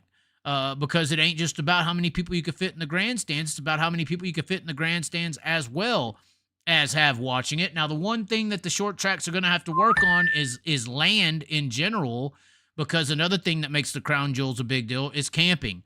You know, the camping area at World 100 and Knoxville Nationals and Cedar Lake and stuff, it's huge, you know, and I think that also adds to the atmosphere. So I think that that's slowly changing. The more people get into the sport and fairly judge it, and more people are able to see what's happening at these short tracks now because of streaming as well. You know, people weren't able to watch a lot of this short track racing in a traditional sense prior to streaming. So the more these little short track events get this attention and get more people watching it, and the numbers keep going up, I think these short tracks will eventually overthrow these bigger snooze fest tracks that we're used to seeing and calling crown jewel facilities. I agree, and you know what? That makes sense to me, and I appreciate you laying that out for me. I didn't think of it that way, so that's I think you're right. It's I didn't get to see the Skagits and and all that, the shorter tracks. Or I didn't get to see the dome until I got to see it on streaming. So 100%, I think you're right on that, and that's what's going to bring us into the future. Yeah. Well, is that all you wanted to say? We just over 10 minutes with you. Is that all you got to say? And your name is Corey. You're the Corey sending the super chats in here, huh? I'm Corey in the super. Yeah, that's me, Corey in the super chat. You're sending the super chats, Corey. Just Corey. You're not Corey Day. Are you a late model fan? No, I am a late. Well, yeah, I'm from Pennsylvania, but I'm from the northwestern part. I know a lot of PA is all about sprint cars, but the northwestern part, I'm from Pittsburgh Erie. Motor Speedway. Erie. I'm from Erie. Okay, so I used to go to Erie Speedway. Yeah, yes. I was my home track was Erie Speedway. They only ran late models. I'd never seen a sprint car until, I got older and traveled out a little bit more. But I like them both. I'm not a one way or the other. That's all. How do you feel about big blocks? I raced those cars a couple years ago, right? No, I did not know that. I didn't know you were a driver. I knew you weren't you on weren't you on the team as a in the pits or no? I've been on several teams as doing documentaries and stuff like that for local teams and regional teams. But I used to help run racetracks, and then I saw a bunch of stuff in the political areas of the dirt track racing world that I didn't like. So I started speaking out against it. Kind of caught on to the Cole Trickle deal. Illuminati came after me, and I thought I was Jesus for a day. But regardless, then I went on the road, started saying this stuff, preaching this stuff. It got a lot of traction, saying stuff what people have been thinking in racing for a long time, but haven't been saying it because they're all locked down by the money. They're all bought and paid for, especially the media entities that are supplied by advertisers. That's why I asked for fans to support my show, because I don't want to be locked down by an advertiser. But I had gained a bit of a following on Facebook, about 20, 30,000. I had about 18, 20 million views a year there in 17, 18, 19. And in 2020, some people was like, well, you could drive the car. And I had lost. I used to be 400 pounds. I went down to 190. And I actually, just to race. And I'd hot lapped the car when I was working for the tracks and was pretty damn good. Hot lapped a sprint car. But in 2020, I hot lapped a sprint car in California. Then I raced a pro stock at Antioch. It went horribly bad. The car was not great. Then I went to Arizona, raced an old Ricky Thorpe modified, ran 13th, was hard charger. Then I almost won a micro race in Iowa, actually got burned on my leg. That Kevin Thomas Jr. invention at PRI, we're going to talk. I need to show that. It was amazing. I could have used that, or I would have been burned, or I wouldn't have been burned. But then I went to, opportunity came up to go race a modified up in New York, a Sportsman 602, but same kind of car. But it was, I was told I was going to be in a newer car and all this stuff. I get up there, and it's a 2003 Bicknell, and it wasn't that great. But anyways, there's videos. All this is documented on the page in the Inside the Dirt, or I think there's a playlist on my channel called the Chaz Racing. But regardless, I raced what I could. I did what I could. I outran some good cars. But the one thing that sucked about the tracks up there was the dust in New York is just insane. I mean, I couldn't believe. I raced at Outlaw and Canandaigua, and at Outlaw, there was a point, I vividly remember it. I came off of turn 2, middle of the pack. I ran like second in the heat race, started like 12th in the feature, and I was coming off a turn 2 down the back straightaway, and I was behind a guy in the center of the corner, and I got a little bit of a run on him off 2, and I was following you. You kind of track the guy in front of you when you're racing, and you're looking ahead, and you're looking at the guy where he's at. You're kind of using a lot of peripherals.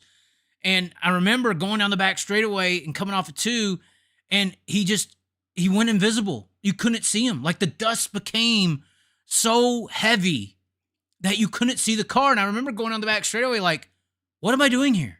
Why am I on what am I doing here? And that kind of was the beginning of the end. I didn't really like that I didn't have a chance to win because the equipment was so outdated and just bad. I was on a bar suspension. Everybody was on springs. It was just a bad scenario where I couldn't feel like I could perform like I think I can. And even Kyle Larson calls me a good race car driver, and he knows me because me and Kyle and Logan Seavey and Chris Bell and even Ricky, it's funny how me, Ricky Thornton Jr., Chris Bell, Kevin Swindell, Mike McKinney, another name as a modified guy, we all used to race back in the day, sim racing, and I was up there with the top echelons of that sport. And, when I got into real cars, finally, I was really fast. So I didn't really like how I was running up there. But yeah, I did run those modifieds. And funny enough, back in the day, Texas used to be a big modified state. And those types of modifieds, not the IMCA type, but the big block style modified. So it was kind of a childhood deal to me. I don't know. I should race again, though. Shawn Michaels should put me in his car. Yeah, we would love to see it. You have the channel for it. You're growing here on YouTube. I love watching it. I love watching all the content. If you could get together a car and start doing like a Tanner Holmes deal where you could vlog your racing, I'm here for it. And I know everybody. No, I'm here thinking bigger than that. I'm it. thinking if I get into racing now, I wanna make it worth buying. And when I say worth buying, I'm talking about a show. I want to put on a real, not a show on YouTube. We can build it up on YouTube and socials, but I want to put on a show. I know at Eldora this year at the Million, Caitlin Larson, his wife, we have this weird rivalry ever since, funny enough, after I got done racing, I went to Port Royal to watch Larson race in the late model for the first time, and he won the fucking race. And I was the one that helped Caitlin do the shotgun beer. And they took pictures of me and Larson in Victory Lane. It was hilarious.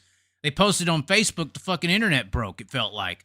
But I would like to match race people or put a couple people in a race and see what the fuck you got. Like I was telling Caitlin, I said, why don't me and you go at it?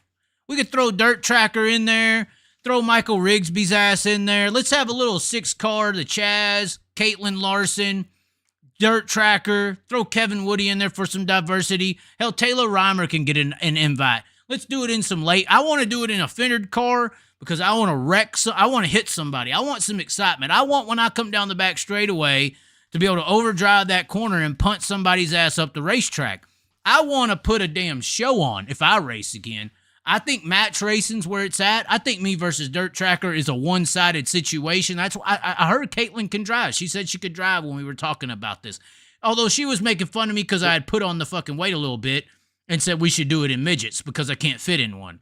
So she's an asshole anyway. Well, but Caitlin aside, let's pull Caitlin out of this. If you've got all these guys here, what about just some one-on-one boxing matches, huh? One-on-one boxing. Jake Paul and Logan Paul are boxers. You can go in and YouTube. In a weird way, that's the same kind of deal I'm talking about just for motorsports. Doing what Jake Paul did with boxing increased the popularity of boxing, correct?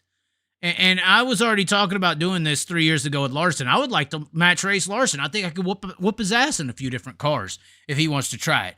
Because he knows. He's scared. That's why he won't do it. But at the end of the day, I think that these match race ideas and promoting it with fun and entertainment, potentially, if these people could get on board and get off their high-ass horses and stop being offended so easily, could be a damn good event. And in a similar sense as the Jake Paul did for boxing, these type of events, match races, could do the same for motorsports.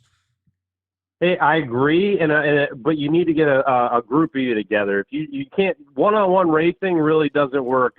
My hometown track did it. It was fun. They would do a little 2-lap shootouts. They call it King of the Hill, and they would do a little 2-lap shootout. But one-on-one racing is typically kind of boring. If they could get 6 or 10 of y'all together, run a heat or whatever, I'm here for it. But back to it, I'd love to see you in any race car. I love watching your content, and if you could race something on a weekly or maybe even a monthly basis, you don't have to go full time. But if you could put something together where we could watch you, I don't care what kind of car it is, but you get in there every month or every week and throw down at whatever track you're going to, and then you put it together on YouTube, I'm here to watch it. Well, like I said, you didn't know I'd raced before, so there's about, I'd say 6 shows that you could go watch right now. Me running the Modified New York and the Micro in Iowa and some other stuff as well. Even the sprint car, when I hot lapped the sprint car in California, you could go watch that. I'm not against the idea. I think it's good. I unfortunately, like I said, I went down to 190. I was 450 pounds. I went down to 190 to race, and obviously for personal health as well. But I have put on a little bit of weight since then. I got with the girlfriend for the last 2 years, started eating well and being happy, I guess you could call it. And I have put on weight. I went up to about 315 to begin the year. I'm down right now to about 275, and I'm okay with that. But I feel like I need to put some more weight off. So, yeah, I mean, I'm not against it. I would like to do it something differently than just racing. And if people do want to see it, then there's value in that. I need to take the Brad Sweet, Kyle Larson route then, right? I need to take the Rico route. Apparently Rico got a special deal to be a high limit racer. Do I need to go out there and demand if I'm going to put on a show, if I'm going to race at a track, the streaming company needs to cut me something? Is that what I need to do? Well, no offense, but I mean, Rico is a whole different level. Oh, I know, you know I understand, but hold on. You say that, but if I go to fucking bumfuck Egyptville or whatever to race a modified or a late model or a sprint car, the amount that people would have tuned in to watch that event at that Nowheresville track versus who are going to now is a pretty significant difference. I think people would have tuned into High Limit before, but when you add Rico and it bumps it a little bit, a good amount, I would say. But from a Nowheresville track to all of a sudden I'm there, that's a pretty big bump, I think. I don't know. I maybe it depends on the track size. But if you're saying you can jump in a car and go to a big event and it would make a significant difference, I don't think so. But if you went to a weekly show at somewhere small, you can make it happen. You could bring your T-shirt trailer, you could sell your hats, you could sell your shirts.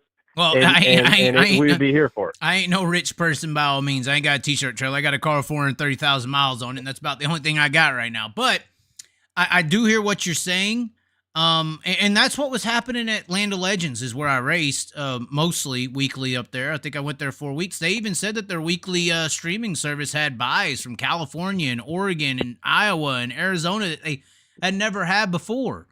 So I think there's value in it. I don't know how much value there's in it. Obviously, like I said, Rico's a big difference. But I do think the difference Rico made with High Limit, that I could potentially make the same damn difference at a no-show track, that just has a regular weekly race that most of the time nobody's caring about nationally. But if I was there racing, that could make a huge difference, for the track as far as streaming. We're thinking bigger, though. If you go to just a no-name track, that's not a whole lot. If you go to a big track and a big event, that would be different. But you need the funding behind you, and I think that you're too abrasive because you're not going to have the sponsorship that Rico has or that Kyle Larson has. Rico ain't got sponsorship. He sponsors himself. Yeah, I mean, a Chili Bow or something. If I got to midget weight, I wouldn't be against Chili Bow or something along. Maybe Gateway. Gateway would have been nice, to do that. That would have been nice. You're going to have to slim down to run those midgets. Oh, okay? I know. That's the problem. How small Kyle Larson is, you see how small Rico Abreu is. Well, at the beginning of 2020, I did get fitted. I was a couple days from renting a midget at the Chili Bow. I was going to drive Wayne Simmons' car, one of the Twister chassis. It just fell apart last second. He got a bigger offer from someone else, but we were going to do it in 2020. I was going to run the Chili Bowl, but it did fall apart. Luckily, I did get supported by Randy Timms and Patrick Daniel, a few notable people in the sport. It would have been fun. but it didn't happen. Maybe something in Florida. Something in Florida could happen. Maybe. I don't know. But it's a good idea. Anyways, you've been on here. I could see you in a bigger body car, but just the midget's too small. Midgets aren't. I don't respect midget racing. I wouldn't want to get in a midget anyway. What? I just don't. You don't respect? I think midget racing is some of the most competitive racing you can. Let me rephrase. You can even talk about. I mean, I think that midgets are badass. Okay, I think midget racing is badass when racers are in them. When top level like Chili Bowl is great because it's not the typical midget field. It's World of Outlaw drivers. It's these guys. It's that guy. The NASCAR real racers drivers, well, not just NASCAR. I mean, I don't even think of NASCAR. But I'm just saying it's professional dirt racers in those cars. I don't respect the national midget scene because I see it as a bunch of kids. I see it as elementary. That's what I see. I think that's a hot take. I mean, I think midget racing is a very competitive. It's some of the hardest racing. It's some of the fastest racing. It's very entertaining. I love watching it. I don't agree with you on that. That's fine. I just think the competition level's low. I think Logan Seavey needs to run. Somebody needs to save Logan's career. Probably one of the best race car drivers in the country is Logan Seavey. Debatable, yeah, but dirt has all the best drivers. That's true. It doesn't matter where you go. Doesn't matter what direction you go in. I mean, they're leaps and bounds above what we would call the cream of the crop at NASCAR. But I guess that's a different topic. Well, but that's what I mean by NASCAR doesn't have talent because they got money. Takes so much money to be a NASCAR driver that the talent can't get there. And that's kind of my same argument with the midget deal. If you're not in a $300,000 a year rent-a-ride Keith Kunz car, you don't have a chance to compete. I mean, there's a few other teams that kind of do it, but if you don't have the money to rent that premier ride, you are at a severe disadvantage in a midget race. A typical one, not a Chili Bowl, but a typical one. They need to get a handle on the cost of the cars. Now, when I was out Northwest, Ford Focus. I actually went to Skagit Speedway, and I believe they run a midget series and I think those are a lot cheaper to run than what we watch. Kyle Larson whipping around in, and all these other guys. Yeah, they are. So that's what we need to do. We need to run Chili Bowl, but we need to get a handle on the cost of these cars. That's the problem. Well, the problem with USAC in general is they don't pay a lot of money. USAC sprint cars, same thing. There's not a lot of there is talent there, but the talent of racing is not pursuing a non-wing sprint car career because they don't pay enough money. So the talent of dirt track racing traditionally in the last 5 to 10 years has been going to wing sprint cars or super late models. They're not pursuing a full-time midget or sprint car life because the payouts just this ain't no good. Yeah. So, anyways, we are at the 30-minute mark. I mean, I know there's other people who want to call in. No, we're all good. The chat is bullying me. I'm not bullying I appreciate you answering. You guys, the chat said a lot of mean things to me here, but I appreciate you answering, and I like talking, and I hope everyone has a good night. Hopefully you got your answers on the crown jewels. I did. Maybe I need to race again. You might have inspired me there. I may have to make some calls now. I'm here for it. I'm a subscriber, and I will watch you race every race you run. All righty. Well, thanks for calling in, Corey. Enjoy the rest of the show. Yeah, have a good night. Thank you, sir. That was Corey, 30 minutes. I was going to put a timer. Oh, God. If this is Spike, we're immediately hanging up, right? Okay. Hello. Hello. Who is this? Tyler. Oh, Tyler. Okay, I thought you were Spike. I was scared. Everybody was scared it was Spike. No, I did the super chat last night. I was trying to type out what I was texting, but the text ran out. So. Okay. Well, what did you want to talk about? I was going to run this idea by you for the Lucas Oil late model since they changed their playoff program again. I wish they would go back to their original way, but to add something to, I guess, because I think everybody's kind of looking for a gimmick to do on like flow racing. Even NASCAR is trying to do something. I think that's the reason why they're doing their whole playoff program. They're just trying to find something new and entertaining. Right. But something I thought that they could do is, obviously you can do like the first 4 races and everybody, earns their points and they're all set in the points leadership or whatever. So after those 4 races, you have like 30th place in the points versus the 29th place in 2 races. Whoever finishes the best is eliminated, and that one advances into like a tournament style almost. Well, you heard about the changes they're doing, right? I heard about it today or something like that. I don't know what exactly they're doing. I think they're adding something. I can't remember what they were doing. Well, after Knoxville next year, apparently there's like 7 or 8 races. There's 4 race weekends, but there's like 7 or 8 races that they're going to do a similar deal where they lock in 4 drivers, but they're going to do it after the Knoxville National Late Model race. And there's 4 race weekends, and I believe he said 7 race nights. East Bay, the last race at East Bay, is going to be one of those nights, and they're going to have a multi-race 7. I think it's 7 races where they actually race for the championship. So that's their idea. I just feel like I know that some people, because you have some people who are interested in the championship. Like, I'm always interested in it, but I know there's other people that don't really care. They just want to watch the race. I was just going to comment on that. Even Dirt Tracker, he has a shirt that says "Make Dirt Late Model Championships Great Again," and it was made last year. In late model racing with their split series situation, I have seen more of an emphasis put on to the event wins, the World 100s, the USA Nationals. These big events are what everybody shows up and races, and if you win one of those races, you could say you beat everyone. Whereas if you win the Lucas Championship or you win the Outlaw Championship, you can't really say that. Who's better right now, Ricky Thornton Jr. or Bobby Pierce, is a debate. Most people, I would say Ricky Thornton Jr. was better this year, but Bobby Pierce won the Flow Racing Series and the XR Super Series, where both of them competed at every race. So I think that kind of scenario has promoted events being more important than the championship. And I think that Lucas Oil was trying to create a scenario where the championship mattered, and I think it really backfired on them when one of the most dominant seasons in the history of their series wasn't rewarded with the championship. And Ricky Thornton Jr. was out by lap, 15? 10? He was out of the whole damn thing. Yeah.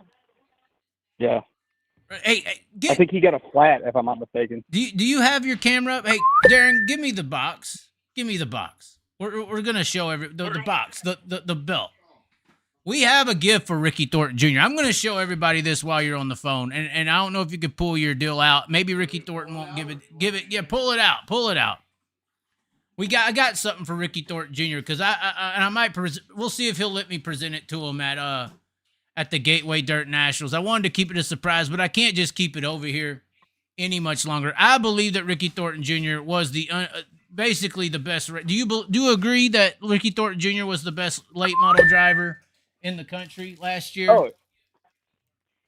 Oh yeah, definitely. So we made this belt here. In my opinion, though, even though Bobby Pierce ran with the Outlaws, I think O'Neal was better than Pierce. We made a snake skin belt right here.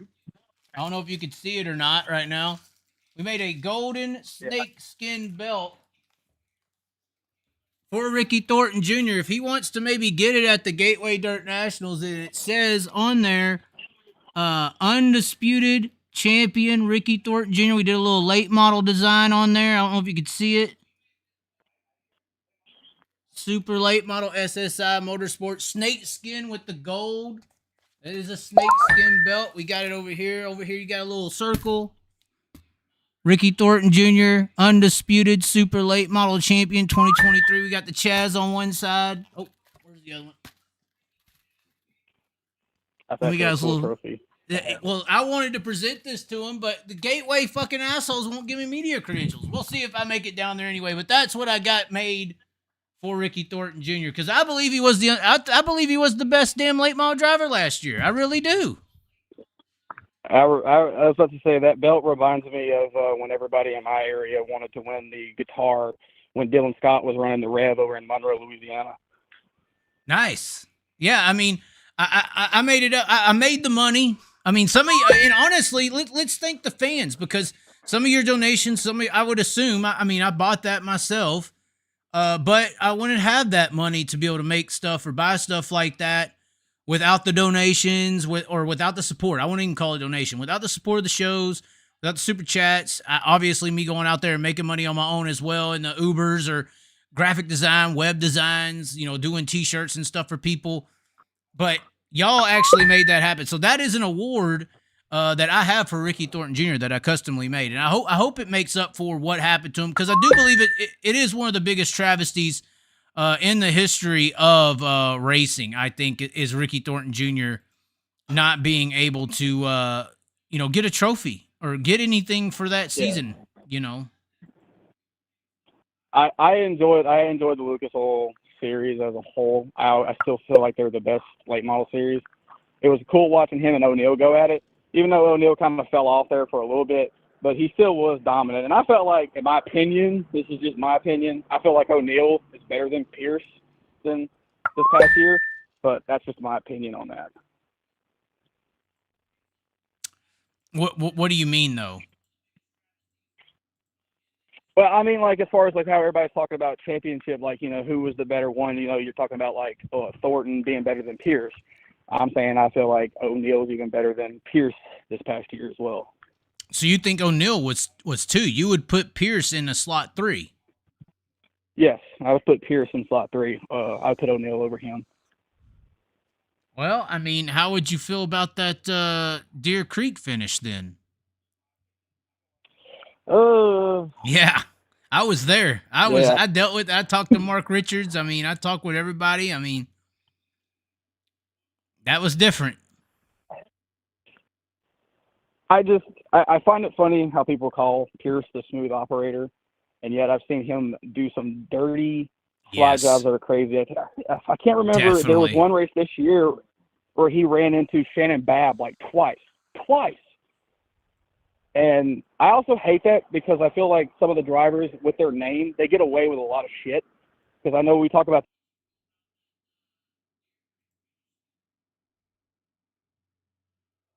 Oh, I think we just lost him on accident. Oh shit. Oh my. We just accidentally lost the caller.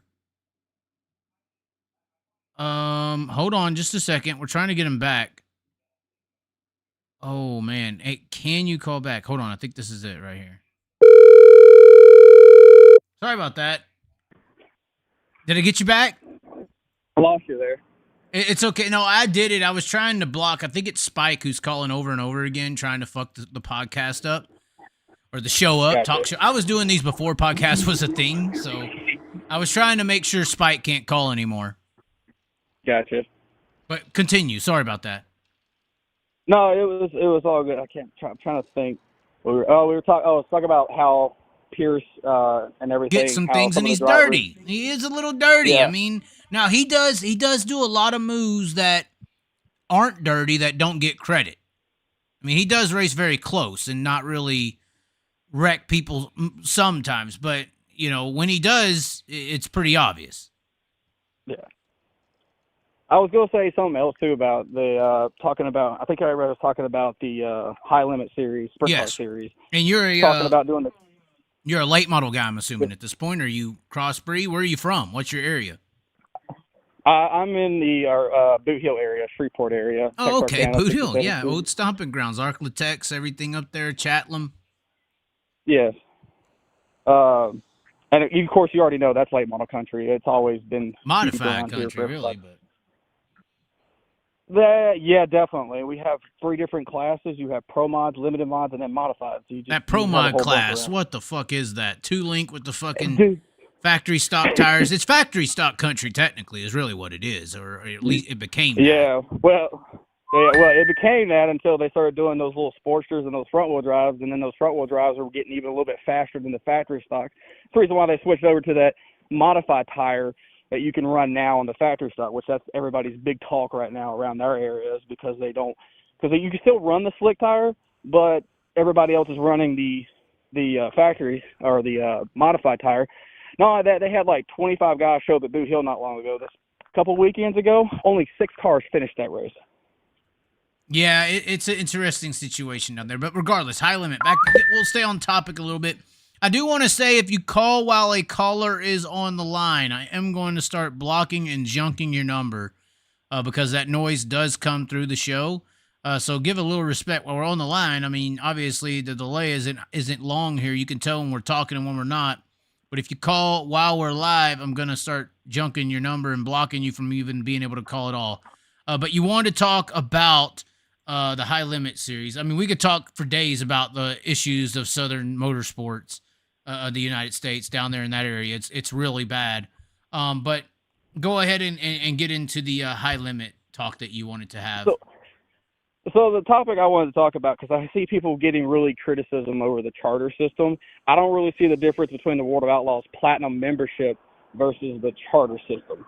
Well, the charter system, the difference is that it technically has a stake in the revenue that the series makes. Now, and that's why I said in my video, I made a video about it. Okay, somebody wants to get blocked, I guess. 414, you're blocked. Anyway, the difference between a traditional charter system and the platinum system, even though it's rewarded in a very similar way, a charter system is literally buying a franchise. Like, you can't get out of it, and once you're in, you're in. You can't get out. You have to sell to get out, and somebody has to be willing to buy it for you to get out.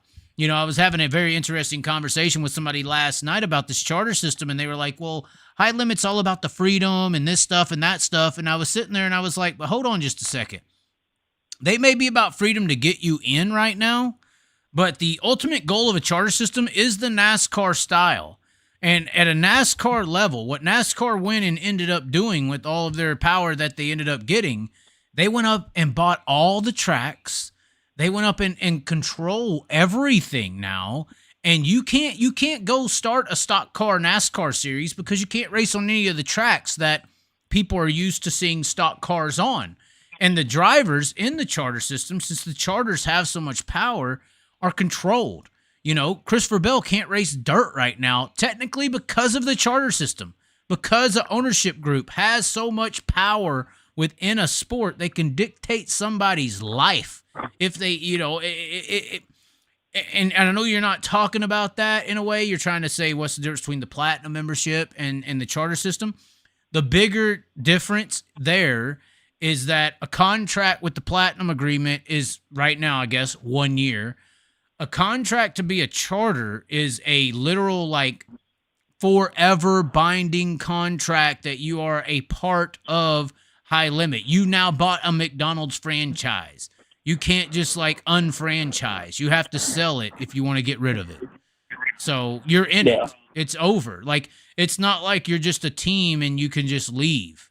Like, you have to sell it. Yeah.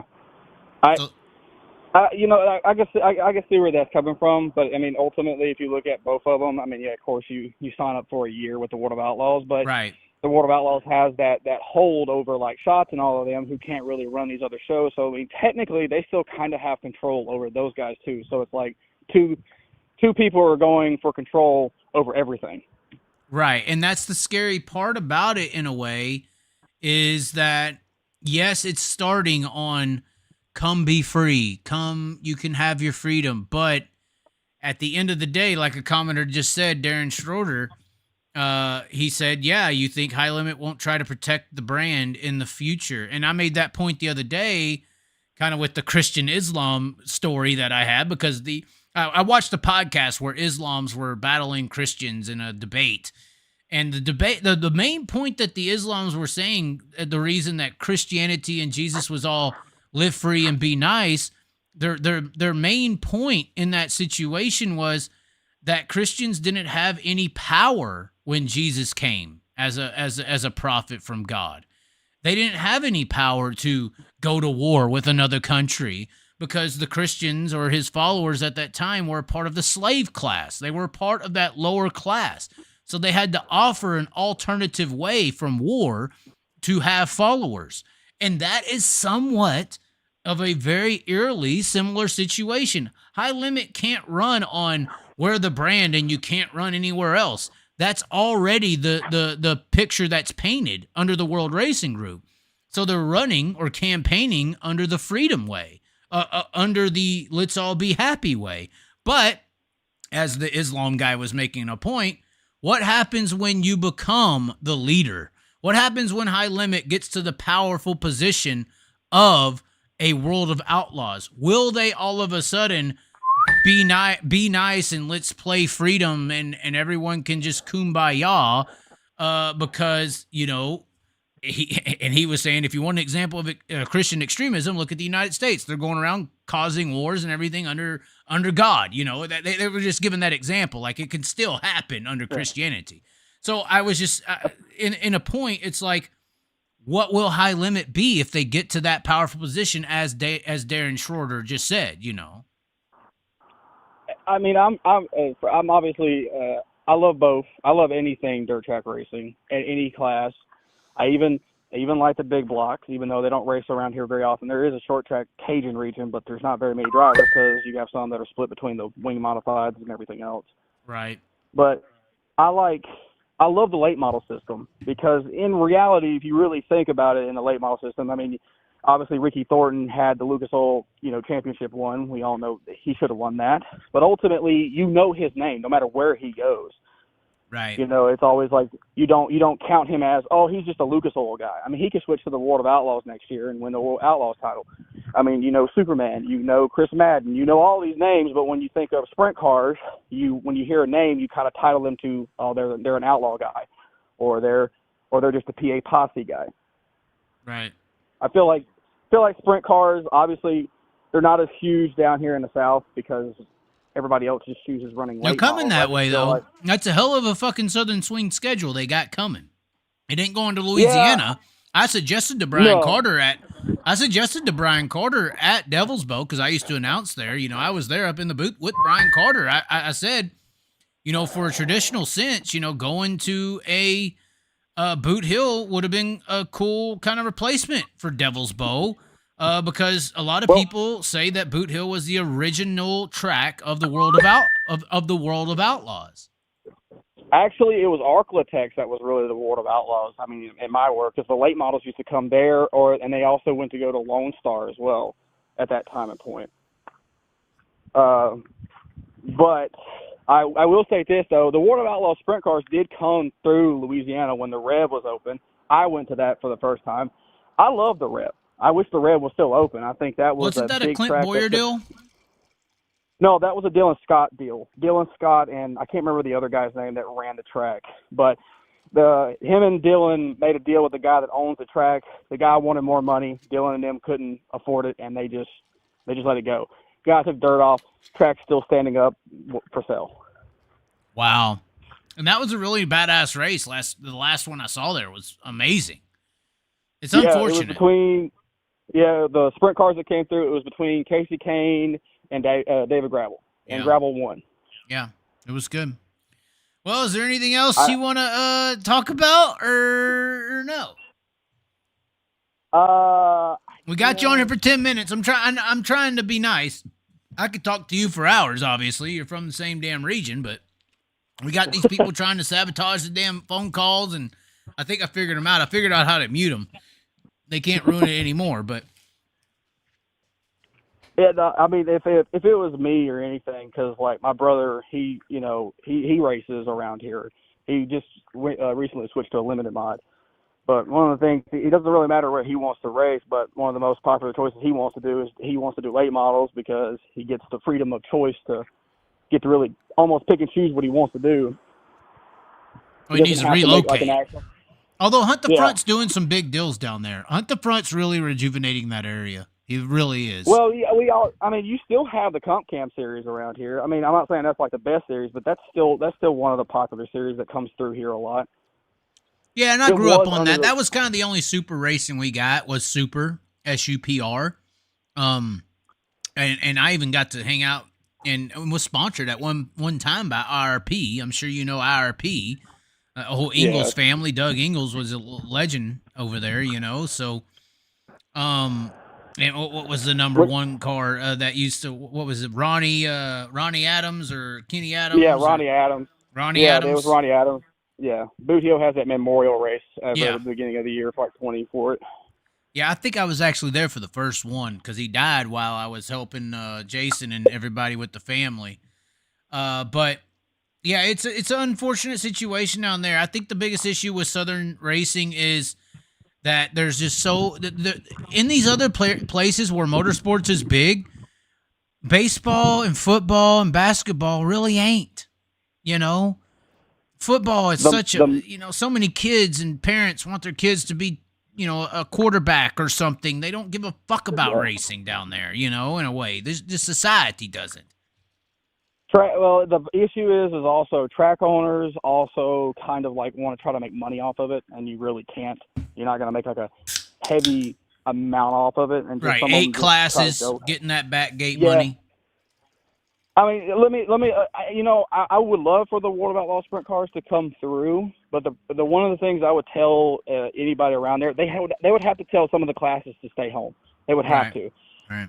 Because the American Sprint Car Series comes through here. The 360s do. Their 410s and the non-wings come through here, or they were supposed to. They didn't. They would come through. That show, we did the American Sprint Car Series. We did not get home till about 3 o'clock in the morning. There were just so many cautions with the 360 Sprint. I just don't think Southern tracks are built for sprint cars. They don't because they don't have enough push trucks, push things to push them out, get them all started back up, and get ready to go. If there's a red especially over there, I definitely agree with you. Especially over there in that region, I think the Outlaw shows that you're going to have at like Texarkana and stuff along those lines, and KSP and all that. The Outlaw swings and the high limit swings is going to be really badass next year. I'm going to the high limit one at Texarkana at 67. And they changed that to a 410 race. That's where they changed the short track nationals back to 410s there as well. So did they? Yes, that was a big deal. Even the American Sprint Car Series, because they went to the American Sprint Car Series Elite Outlaw Winged, which is a 410 series that was originally non-winged. I actually helped formulate that series in Texas, the Elite Sprint Car Series, when I was working at Doblesville. I actually helped formulate the non-wing one. But it switched over into a wing situation, and they actually branded that short track nationals as a 410 race. Most people would assume that that's because Landon Crowley's now in a full-time 410 ride with Jason Sides. But the American Sprint Car Series literally had to make a post, and they said that they're going to race against that race. That date that they had for the short track nationals at Texarkana, now that Texarkana chose to do 410s, that they have those dates now open on their schedule, and they are searching for other opportunities. So the ASCS is just, the racing down there is just horrible. Maybe ASCS destroyed it all, honestly. Maybe. I don't know. I mean, you have, of course, Arkansas's tracks used to run weekly 360 sprints before I-30 shut down. Yes. But I think West Memphis still is the only one that really runs 360 weekly sprints. I don't know if they still do or not. I haven't really checked. Right. But other than that, I mean, obviously we have late models that still come through. I mean, Boot Hill got the World of Outlaw late model series to come through like September 13th through the 14th, I think. Something like that. Okay. So, I mean, go ahead. I was just going to... Did you have any... people are wanting other callers. They're fucking bitching in the comment section. I'm sorry to tell you. You're good. Nah, you good. They don't want to hear about this Southern bullshit. They're fucking, they're all about their late models and sprint cars. I feel bad for you. If it wasn't for streaming, you probably wouldn't be a race fan anymore. You're fucked. You're fucked. Yeah. I mean, we have Race on Texas, but I only have a subscription to that for my brother so he can play back his things and we can tell him what he's doing wrong. You're watching yourself. It's like masturbation. Yes. It's fucking horrible down there. It's fucking horrible. Oh, God. The views are at 187 right now. Murder, death, kill, according to Demolition Man. All right. Anything else, or you want me to let you go? No, you good. You can let me go so you can get the fans back in. Are you, no, we didn't lose too many fans. Don't let these fucking pieces of shit fucking Northerners make Yankees asshole motherfuckers make you feel that way. We ain't lost no fans. We gained fans. Fuck these sumbitches. Fucking, they're nothing but fucking racist white people anyway. Look at Kyle. Hey, hold on. We got a live audience member bitching. Next. The South is way more advanced in racial relations because we were integrated in schools back in the 60s. We're 20 years ahead of you, son of a bitches. But anyway. All right. What was the name for the fans before we let you go? I'm sorry. Listen, my nigga. What do you want to say before we let you go? Careful.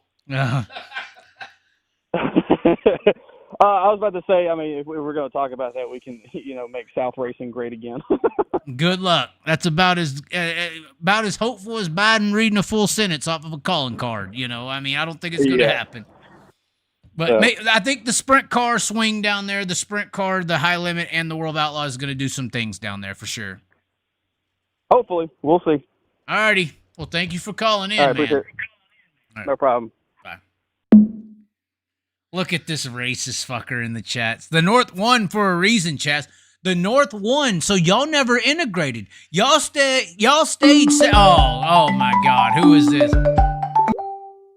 Hello, unknown caller. Good evening. Hello, who is this? Fucking Spike with this fake voices and shit.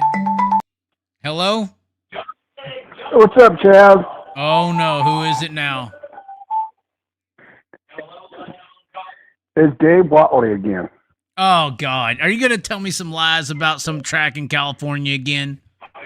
No, I can't wait to see the Bull Outlaw Mercedes this year.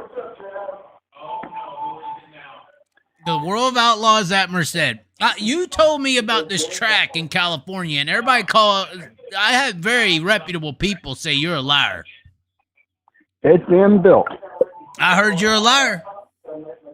No, I'm not. I'm from the person who's doing the whole track. Okay, we'll believe it when we see it. Like I said, I like to see another track open up, and like I said, track is dying off in California, left and right. Yeah, they are dying from California left and right. But, I mean, y'all do have some big races. Y'all got, like, what? West Coast has 4 races over 75,000 next year, over 80. You got 3 that. You got 3 100s? Or no, you got 2 100s, right?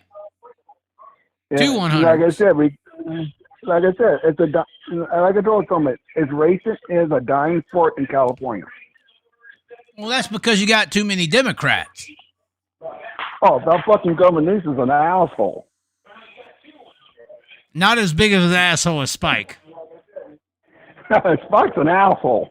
Spike is bad. What do you think about Spike? He likes 600-pound women. He's a misogynist. Yeah, he likes 600-pound women and every night in the bed. I only hang out with Spike because maybe a big-titted girl will walk by hoping to bang him and she'll settle for me. That's why I hang out with Spike. That's the damn truth. I mean, all of a sudden, the girls come over when Spike's there with this fucking 5'2" fucking muscled up body, and then I can get some of the scraps. That's what I'm thinking. And like I said, he is something else. He is. All right, what's going on? We ain't got much time. There's been 400 missed calls. I gotta keep going. I can't stop. Well, I like to see end of the year. Take the top 10 of Bull Outlaws and top 10 of Highlander and race together. Have a Super Bowl. Turn the World of Outlaws and the High Limit into the NFC and the ASC, and then have a fucking Super Bowl at Charlotte or a couple racetracks. I mean, what track would you have the Super Bowl of sprint cars at? I'll put it up Merced. Oh, of course your fucking West Coast ass would. Why would you do that? Nobody wants to be at fucking Merced. Merced's one of the best tracks out there. We got to put it centralized. It's got to be somewhere different. Let's do it in a dome. Let's build a track and do it in a dome. That's what I would say. Nice. Let's do it at a fucking dome track. Make it a wood track. Let's make it wood. I still think the wooden track, build a track made out of the same material as like the X Game people. You know, they have the ramps and all that. Build a track out of wood, put it in a dome somewhere, and have the Super Bowl of sprint car racing. That's what I think. Back in the day, I got a lot of history stuff in Southern California. You used to race billboards out here in California. Yep. and a lot of people got killed in them. Well, that's not what I was going for there, but I mean, if that's what you want to say. Yeah, I know a lot of history of Southern California racing. Somebody said they go 76 miles per hour at Merced. I think they go faster than that. I don't know. Comacito wrecked pretty hard there. Yes, he did. Do you think Tarleton's going to force Carson in the 41 to high limit? I think so. You think so? You think Carson Macito's going high limit? I think it's very, very possible. I took the damn shades off, buddy. What the fuck are you talking about? Why do you think that they're going to force Carson Macito to the high limit series? Why? Get better treated and all. I mean, Tarleton and Larson are buddies. He sponsored his Cup car. Car about 6, 7 years ago in Vegas. It was like 2 years ago in Vegas. It was in the 5 car. It was after the N-word. Yeah. It was the championship year. Yeah, it was 2021, 2 years ago. 2021. Yeah. I think Carl Larson Kyle Larson at a Cup fucking race. Do you know how much money that costs? Oh, $1 million. That costs more than the whole fucking World Outlaw payout next year. Yeah. And you're telling me you can't get Carson Macito? If Carson Macito was to go to the high limit series, is the Outlaws done? That's the question. Hell yeah. Yes, they are. They're done. Hold on, Darren disagrees. Hey, pull the chair over here. They're not done. Hold on. Why are they not done? So why would they not be done? Can you tell me? Because they're nothing anymore. They don't have a roster. It's the World of Outlaws. Outlaws ain't like I said. You open it up, let them race anywhere in the country they want to when they off nights and shit. Spike says Chaz's husband speaking up. I don't know. If they lose Carson Macito, that's a big hit. Big hit. Huge hit. Yes, it is. Like I'm saying, like I said, California don't get the recognition like they do back east. It is next year. Yeah, it's about time, and I think it's going to take off like it should be. I don't know why people keep saying Live Golf. Live Golf is not even close to what the PGA and the Outlaws and the High Limit. It's not even comparable. There's nothing comparable to what's happening right now. Y'all are fucking idiots. Talking about Live Golf. I agree with you. Fucking idiots. But anyways. What about that pavement race last week? The pavement In race? Vegas. It was okay. I didn't watch it. I didn't buy the stream, unfortunately. But I did watch highlights. It looked pretty cool. I was there. It was one of the best races I've seen all year on pavement. Yeah, it was good. I heard Larson tried to race it, but insurance wouldn't let him. That's what I heard, too. So. Jimmy Hamilton Sr., the old man, 82 years old, he fouled the ball down. In the Super. Yeah, I thought he's only rolled the car. Wow. All right, we got to keep them going. I got to put a 5-minute limit on these things. All right, Chaz, I keep you informed what's going on out here. Okay. And like I said, I'm headed up next week, and you go look out the track. Okay. Will you send me some pictures, and we'll do a video about it? I will. Okay. I'll talk to you later, Chaz. Have a good night. All right. Bye-bye. Phone lines are open. If fucking Spike tries to call again. Hold on, we're going to call some people back that we missed. The number you are trying to reach is no longer in service. Oh, no longer. See, they were trying to scam me. Oh, here he is. Here he comes in. Hello. Chaz, this ain't Spike, I promise. Okay, it ain't. So who is it that wants to call under an anonymous number? This is Jake, and I can't tell you where I'm calling from, but I have From something State Farm? important to talk to you about. No, sir. No, sir. No, sir. Is this Kurt Reimer? Do you think Monster Jam is a sport? No, it's a show. It's a circus. It's like the World of Outlaws. Just like the World of Outlaws. And who owns the High Limit series? The same people. That's what I've been talking about. The investor groups. Do you Disney, think that Brad Discovery Sweet do you think Brad Sweet could manipulate races in the middle of the season to create news headlines and et cetera, et cetera? I think the worst thing he wants is to lose or dominate the series. So I think he could manufacture stuff without making calls. I think I think they could stab like an ice pick in the right rear tire before the race, or maybe a needle or something, and it goes flat halfway through. I think a lot of people think Brad Sweet's going to dominate High Limit, and I think that he needs to combat that. I think he needs to combat. I think that's what you're saying, is that he needs to manipulate it to where there's actually a championship battle. These are businessmen. This is a business. Monster trucks are a business. Sprint cars are now a business. I talked to Tony at Field Entertainment, which Field Entertainment owns them all. Field Entertainment owns Monster Jam. They own Supercross. Their employers are the Carlyle Group, which owns Disney, which owns ESPN, which owns it all, the fucking umbrella. I know all about their umbrella corporations. This is why I was telling the World Racing Group to be nice last year. I thought they were smart. I thought that the people running, I thought Brian Carter was a smart individual and knew the investment groups that were behind Flow Racing and what they were coming with if you didn't play nice with them. So yeah, I agree with you 100%. It's a very scary thing. Very scary thing what's coming after him. Yes. Yeah. And I agree. I like what Kyle Larson and Brad Sweet are trying to do, what they say they're trying to do, but don't get it twisted. They are greedy people too, and they like money too. And I think they will manipulate whatever they can to gain any power they can.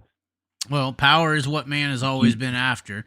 I will say I had an interesting call the other day. Somebody called in and said, or called to me, personal conversation, and they said, why is everybody sucking Kyle's dick? And I was like, what are you, why are you saying that? And he's like, when has Kyle Larson sponsored a race, put money into anything? And he said, even this High Limit deal, isn't Flo and everybody else kind of monetarily supporting it? Is he actually putting anything himself in, like money out of his wallet? Or is it sponsorship? Is it likeness? Is it because I'm Kyle? Look at what I'm doing and helping, and it's a sympathy factor. And the guy calling said, he said, I didn't know everybody was all about Kyle until he said this N-word. And then he got the right-wing support on his side, and everybody sympathized with him, and he's a forever... He was basically saying that Kyle is in a forever victimhood mentality to the dirt racing world because of that situation, and he's getting a ton of passes socially within the society to where it doesn't really matter what he does. Be as greedy as you want, because the left wing tried to tear you down when you said the word that we all say in our pitting areas and in our grandstands and in our right-wing society of the dirt track racing world. It was a great career move. I still say it was manufactured, but continue. Just like Trump manufactured everything. Yes. Trump said that the only way he would go for president is Republican, because he knows that those people are the dumbest people that would vote for him. Yes, so, yes. I'm not a Democrat or Republican. I think all politicians. You see shit how it comes. Shit. You see it how it happens. You're not a dummy. Right. And I am a dummy race fan, a dirt race fan, and I would think that a lot of dirt race fans would agree that we're not the smartest humans in the world. We are humans, though. We got brains to fucking think. That's the bigger fucking I hope issue. so. I hope so. I think there are some people that do, I hope, but I am going to try to step back and enjoy all of this, but I do know there's probably much more than we'll ever know for a while, really behind the scenes going on, that has to do with greed and money. Is it And Bohemian Grove? It's not a sport anymore. It's a business. Bohemian Grove is in California. I'd like to go there someday. You would like to go there. Maybe this is why you're an unknown number. You would like to go there someday? Very mysterious area. Very beautiful. Oh, well, how do you know it's beautiful if you've never been? I've been close. What? How do you know you've been close? Yet. Like, what do you mean? You watched the Alex Jones video? No, I'm not at the point yet to gain access to that facility, that property, that area. There's several other processes I have to go through before I will gain access to that area. The question I have is, what's hold on, what's it? Oh, wow. Wow. We need that guy to call back in. I was about to ask him, what's the difference between Bohemian Grove and Island? Wow, ladies and gentlemen. We just had somebody kind of higher up talk, I think. That could have been Shane Golovic. Fuck. Who knows? Wow. All right, lines are open. Finally. Lines are... Hold on. We'll call some people back that we missed a call from. Hold on. Let's see.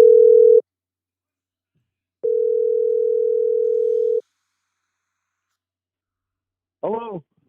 Hello, you're on the Chaz. What's going on? We're drunk.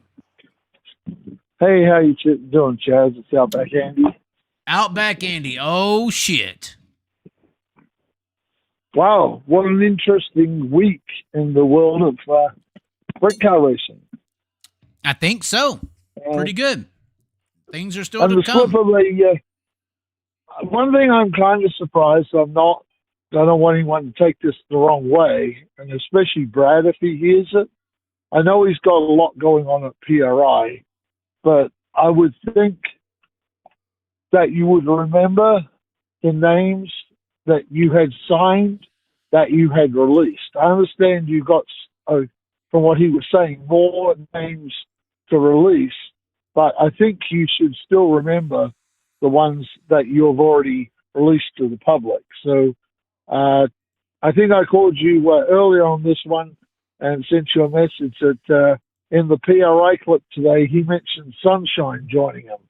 Yeah, so, he did. Yeah, I already now. talked about that. I mean, and you were the one that tipped me on that idea, that he mentioned that Tyler Courtney's joining. Well, I've been working tonight. I've had spotty communication out here in the valley tonight, so I haven't been able to hear a lot of your show, just patches of it. Oh, I'm sorry. Yeah. I also got mail from someone tonight that they say that they've heard that McFadden has signed with All Stars, High Limit, whatever. With who, though? The 11, I heard the 11 car wants McFadden. Right. So I heard that from a really good source tonight that McFadden, because, we kind of know, you and I talked about it, we kind of know where the 83 car may be at.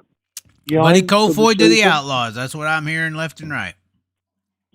I think that's the strong mail. The question is what happens to the second car.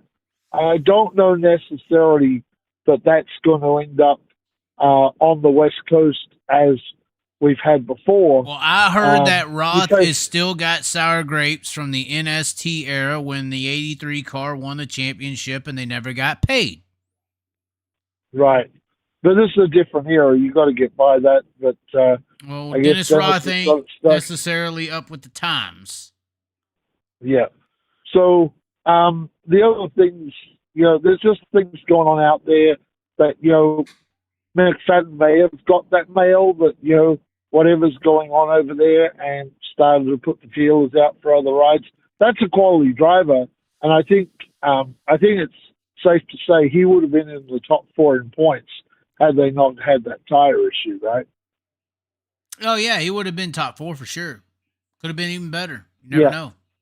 He's one of the best drivers this last year. The names on the high limit side, I see as stronger than on the Outlaw side. The other thing too is we don't know what the 41 car is doing yet, but given that the Tartans have been on license NASCAR and the ties with That's what I'm Kyle with saying. the Tartans, that could be two cars that go over there. This thing could get ugly for the World of Outlaws. I don't say Donnie Schatz can't win, but Donnie Schatz has got to be coming closer to the end of his career than the start of his career. And I think right now, the way you look at the Outlaws, I think Gravel's just going to take them to the woodshed with what they've got. I don't know. I think Gravel's going to get into a slump year, personally. I think the slump's coming? Oh, I think this is going to be one of the worst years of David Gravel's career, personally. I just think that anytime, and this is just studying Germantra, anytime you think somebody's going to come out and be this bad, dominant guy, they usually come out and fall on their fucking face. I think David Gravel is due for one of the worst seasons that two-car and David Gravel's ever seen in his life. I don't even think it's going to be on their back. I think it's going to be motor failure. I think there's going to be multiple things that are out of their hands in the team, and maybe call it karma, since everybody, we saw Houston's had all these races on and all these things, and David Gravel announcing he's an outlaw like it's some fucking surprise. I think that studying Germantra, that this is, and obviously I predicted David Gravel winning the Knoxville Nationals 5 months in advance in 2019, and that's through studying Germantra. In studying this, that says how this notion is going in the system. To me, that shows me that I think David Gravel is about to have a horrible luck. Luck is, Germantra and luck are hand in hand. And if you study it, it's a whole nother system of mathematics and understanding how the quantum physics actually work within a situation. I'm worried, and I like David, but I just feel like there's too much supporting it. It's too obvious. It's too obvious that David Gravel's going to walk the field next year. Is it not? Is it not? It just, like you just got through saying, it's too decoy. It's just not going to happen. You're a brave man for saying that. And I'm not trying to be brave. I'm just saying, anytime you think something's going to happen that hardcore, just like my funny meme of the Titanic, God himself cannot sink this ship. Anytime in history of mankind when people say this is for sure going to happen, the opposite does. The ship gets sunk. So I don't know for a fact that David Gravel's going to walk the field next year. Look at how much Logan Schuchart, a couple years ago, people were predicting Logan Schuchart was going to dominate the series. I mean, he was on a strong, 2021, where it was him versus Larson, and Schuchart had this hard finish to the end of the year, and everybody was like, oh, next year Schuchart's the guy. He's going to take down Brad. And then Schuchart opened the year, motor issue here, tire goes down here, caught up in a wreck here. These are just how things work sometimes. Most of the time, the obvious choice, somehow, some way, luck just doesn't fall to their side, and it's a big surprise and shocks mankind who said something was so indestructible. So I wanted, and maybe this is for the benefit of the Outlaws. Isn't it benefit for the Outlaws for me to sit here and say this? That it ain't going to be just a walk in the park for David Gravel? Because honestly, I think that people are more intrigued right now. How can Justin Peck beat Brad Sweet? If Brent Marks signs up, can he give him a run for his money? We just looked at the list here. Man, how can Zebwise, can Rico challenge Brad? There's all these questions on the high limit side. Right now on the Outlaw side, nobody's questioning who they think's going to dominate. That's a problem for the Outlaws, right? That's a big issue. Yeah. That's a horrible issue for them. For them to think that one car's going to dominate the season is bad. So for me to sit here and say karma or luck or something so visible may not go well for what y'all think. That's benefiting the Outlaws right now and what they got going, because that notion at least could maybe build some hype around watching the Outlaws. Whereas as right now, you know, if you just think David Gravel's going to walk the park, ain't nobody tuning in to watch that. Okay, just like hypothetically, like just say what I said, that Gravel does walk the park, and what you say doesn't happen. I see that as a huge problem for the Outlaws going forward. After we get to 1/4, right, and Gravel's been like right out there, it's going to be a problem. It's going to hurt them even more, and that's going to make the High Limit Series even more people tuning in on that. I just see, like, I don't want to bag in the Outlaws. You know, they're probably not even much as a rival. I'm going to get my ass kicked for this, for the 410s in California, because if Dave's going, we won't have a Roth car this year if that happens, and Justin Sanders is gone. We don't have a left for local 410s in California. That series is as good as done, right? Well, yeah, and that's what PA's saying right now. Everybody is, all these regional, you're making a good point. NARC, basically what you're saying is NARC is done for the majority of the year. If those stars go, NARC is almost done. What we'll have to look forward to this year is what we didn't look forward to last year, was some really good racing from, like, the Outlaws coming out here. Now they've rushed in that. They saw that the High Limit was coming here, so they put a deal together to come and run some California races. And luckily, you know, the Outlaws and that follow the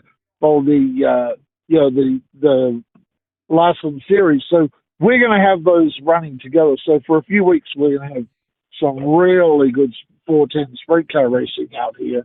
Well, from August to the beginning of or middle of August after Knoxville to the end of September, you're going to have a premier 410 sprint car scene.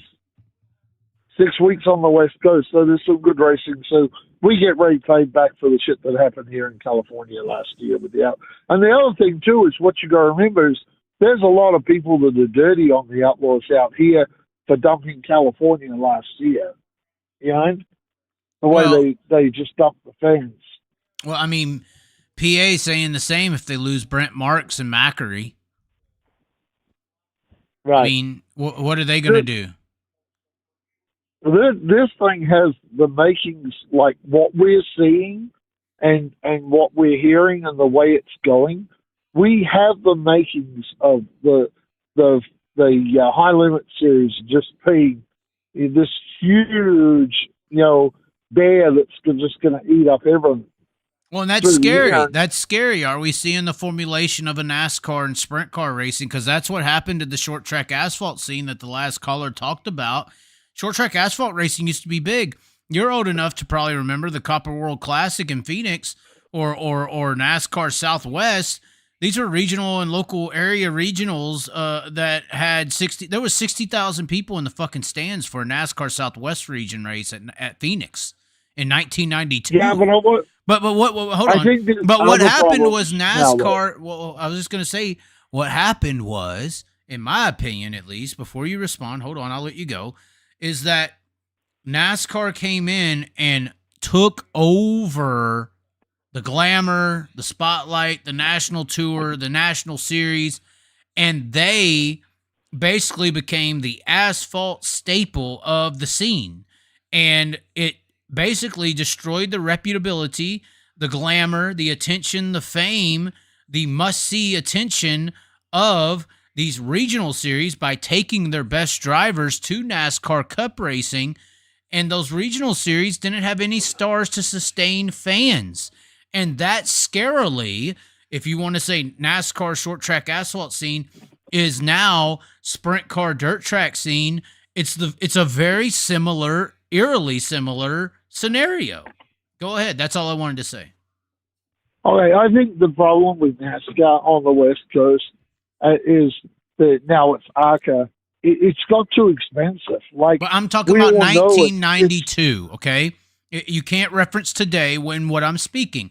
I'm speaking of today's sprint car world being like asphalt stock car racing in 1991, 92, 89. That's what I'm talking about. So today, yes, you could make all your points you want. What I'm talking about is what you could have just explained of what NASCAR is today on the West Coast is what sprint car could be, or sprint car racing could be in 10 years. If we lose these local regional importances. I don't think that's going to happen. And the reason I don't think it's going to happen is you don't have enough teams that can afford to go on the national tour. So you're still going to have in sprint cars, you're still going to have that regional tour in California. But that's not what the charter system promotes. You know, the charter system promotes owners. Charter systems make the owners the bosses and the profiteers. So the owners flock to that style of system. That is a great strategic move for High Limit to offer a charter system, because the charter system is what promotes owners of the sport, the people with the money, to go to them. Once again, this is what, and NASCAR installed a charter system later on down the road, but it was a slow development towards that, you know, and that is what you're talking about, is the owners and all this stuff.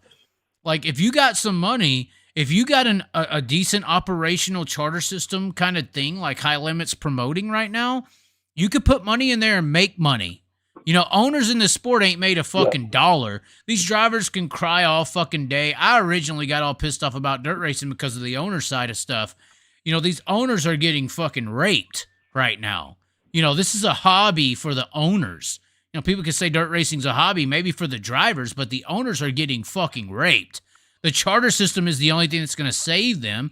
Like you said, there's not enough owners, but if the charter system works properly under the High Limit banner, owners will increase, and they will increase under their banner as a franchise. Yeah, but in sprint car racing, we won't be able to have like 36 charters. That's not going to work. Not right now. Right?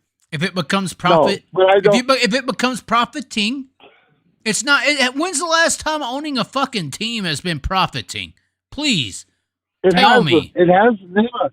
It used to be. It used to be in '84. That's what. Well, that's why I reference '84 and stuff, because when you were an owner winning $50,000 when a new fucking truck was $6,000, a brand new truck or trailer, and your operation wasn't very expensive, you had the money to own a car, make some money, pay a driver.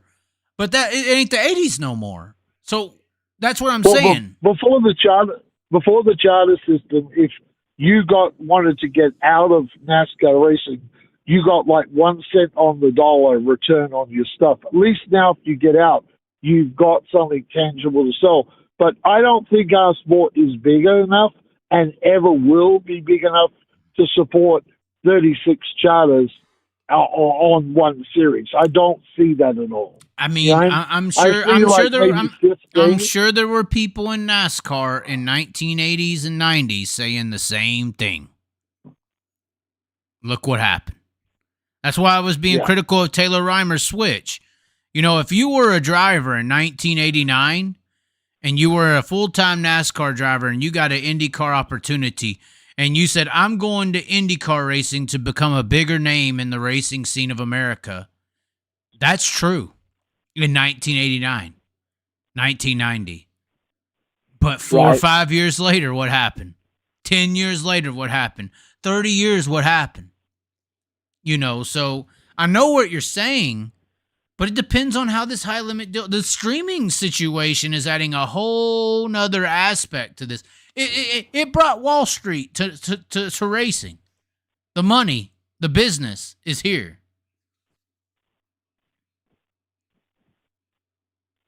Yep, but I think this is a good thing going forward. But the problem I see with California is, you know, we're more of a 360 state than we are a 410 state at this stage. Like I say, I could see with PA starting to get a little jumpy if, you know, Marks, Macri, and some others decide to go on the national tour. Right. Well, y'all have lost everyone, right? Y'all lost. Yeah, Day and then- was y'all's biggest draw. I mean, Selzy used Yep. to be way Well, back in the day. Yeah, I but mean, we knew that Day was going because with the Jason Myers thing, that was always the case that he would.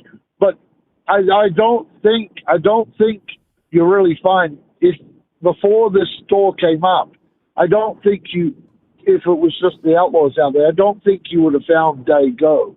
I think Day only went 1 year earlier because of the high limit deal. the charter system. Yeah, because they were offered the deal. Yeah. Yep. Jason Myers is very, very smart.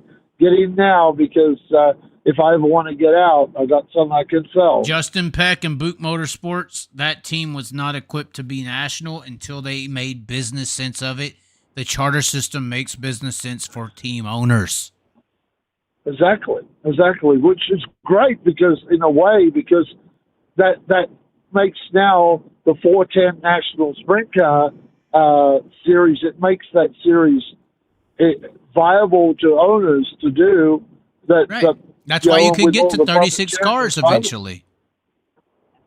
Yeah, but I think they have to put a cap on it, right? They got to put a cap on the amount of like owners that charter cars, right? You can't just say we're going to leave it open ended, right? And Well, really, would you I go ahead? Sorry. if just say I'm an owner currently in, right? And let's say we get down the road next year and they want to bring Gravel's car over. Well, why would you offer them a charter? They didn't help the Halbert out from the start. I think that this is going to be the charters for founding teams. You know? I'm sure they won't reject more if they can get them. They're RB mains. Right. But it's just say you're a founding team. Why are you Right. going to go in agreement to letting more charters come in and dilute the Well, then you got an purse for F1 everybody? issue. You got an F1 issue then. You know, that's the issue over there. Well, the thing is, you can't have charters as open-ended, like, you know what I mean? Like NASCAR did it. At this point, we gave the charters. They haven't give out any more since, right? You know what I mean? Or there's been a push to. But, you know, I see it that whatever these founding charters are over there, that will be the charters that they go with. Yeah? So these things, if you're an owner and you know you're going to sell your team, so you're going to sell the hall, you're going to sell the car, you're going to sell the stuff for way less than you paid for it. If you've got a charter, that charter, someone's going to want to buy it, right? So Right. when you get out, you've got something to get out of the sport with, right, long term. And that's why I think Kyle's probably smart putting that in, because he's seen that the charter does work on the NASCAR Cup side. It definitely does work, you know?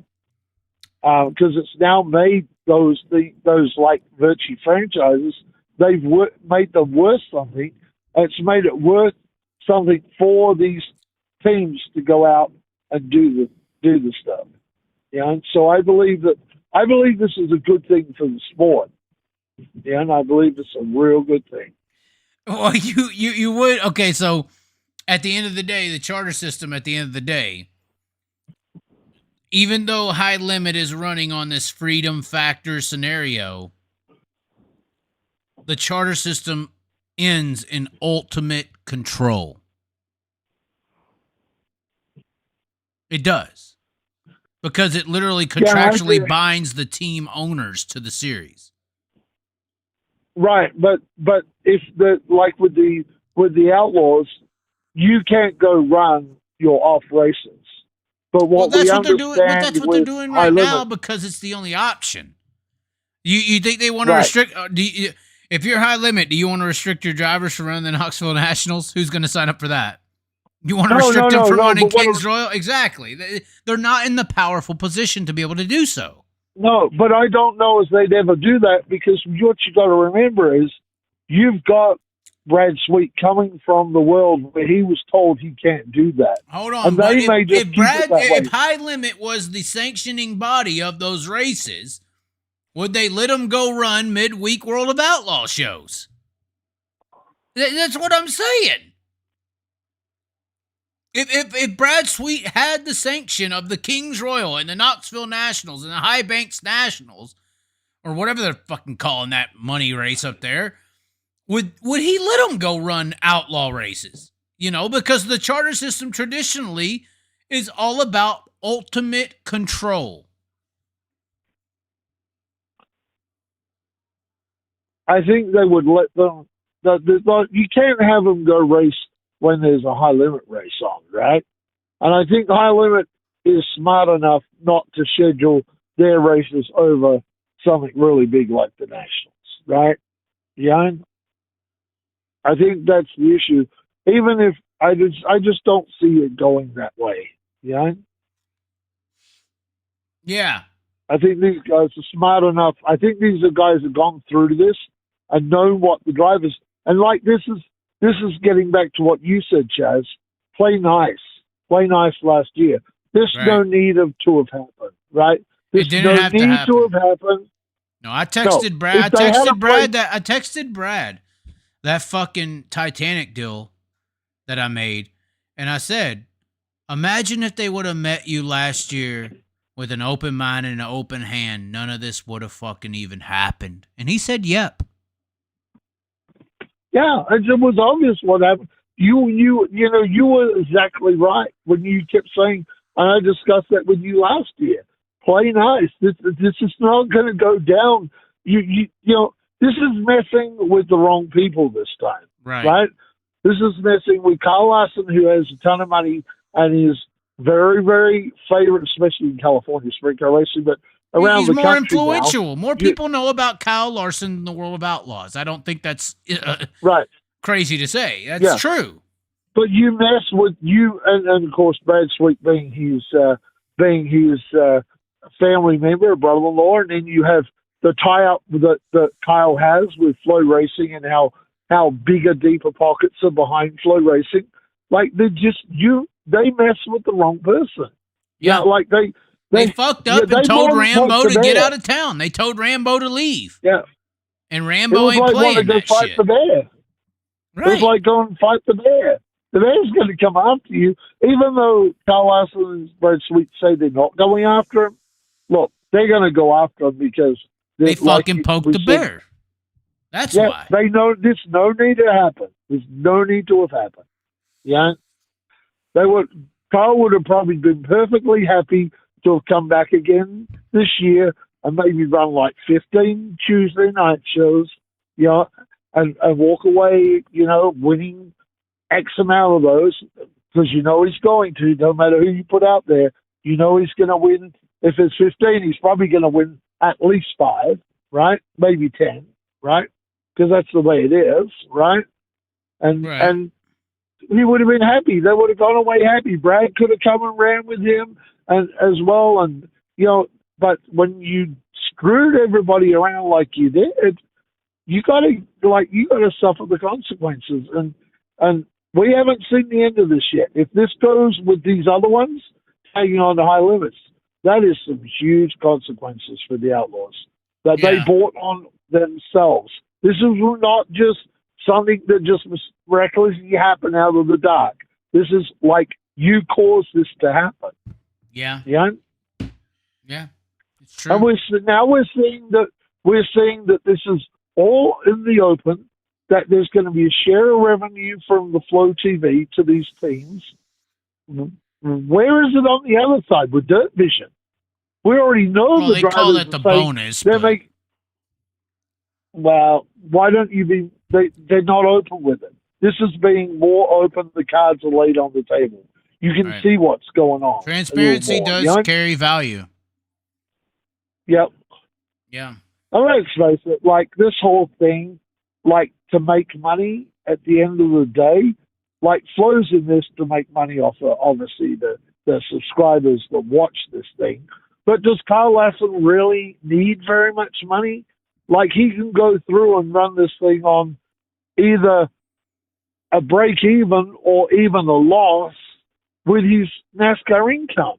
Right. Yeah, so, Flow's got plenty of money. Right. And look at the World Vision and World Racing Group. it's been for many years question on their financial stability. At one stage, people were saying that technically they're a bankrupt company that just barely pays the bills. Right. You know? Right. And is it too top heavy? Is it too top heavy at the end? You know, where they're having to take a huge profit, where maybe Kyle is happy not to take such a profit, and Flo probably are not worried about the profit of the series. No, they're worried about taking over. Viewership. Right. Yeah, They're trying to fucking... viewership. They're trying to establish real estate within the sprint car world.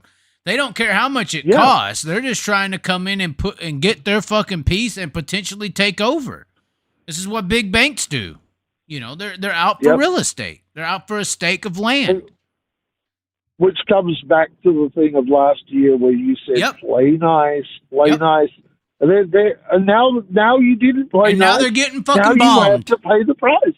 Yep. Now they're getting bombed. Pay the price. They don't understand that they got fucking... And Flo, to me... And all this is the United States. They got a fucking nuke. They got too much. You can't beat them. Work with them before they bomb you. When Maggie Thatcher was in power, she told Argentina to get the hell out of the Falklands. You've got X amount of days to get out and hours to get out.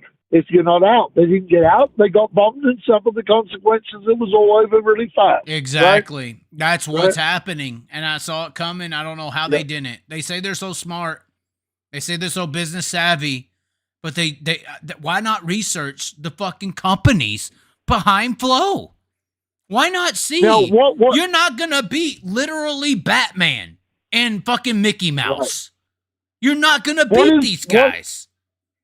I haven't seen what the purse is, but for the high limits, what's their minimum purse? Do you know what their minimum purse is? It don't matter right now. This year's a soft opening. When they want to lay the hammer. But like in the weekly series, the purse was, I think, 20-something thousand was the high. Minimum winning. It's not outlaw level. Okay.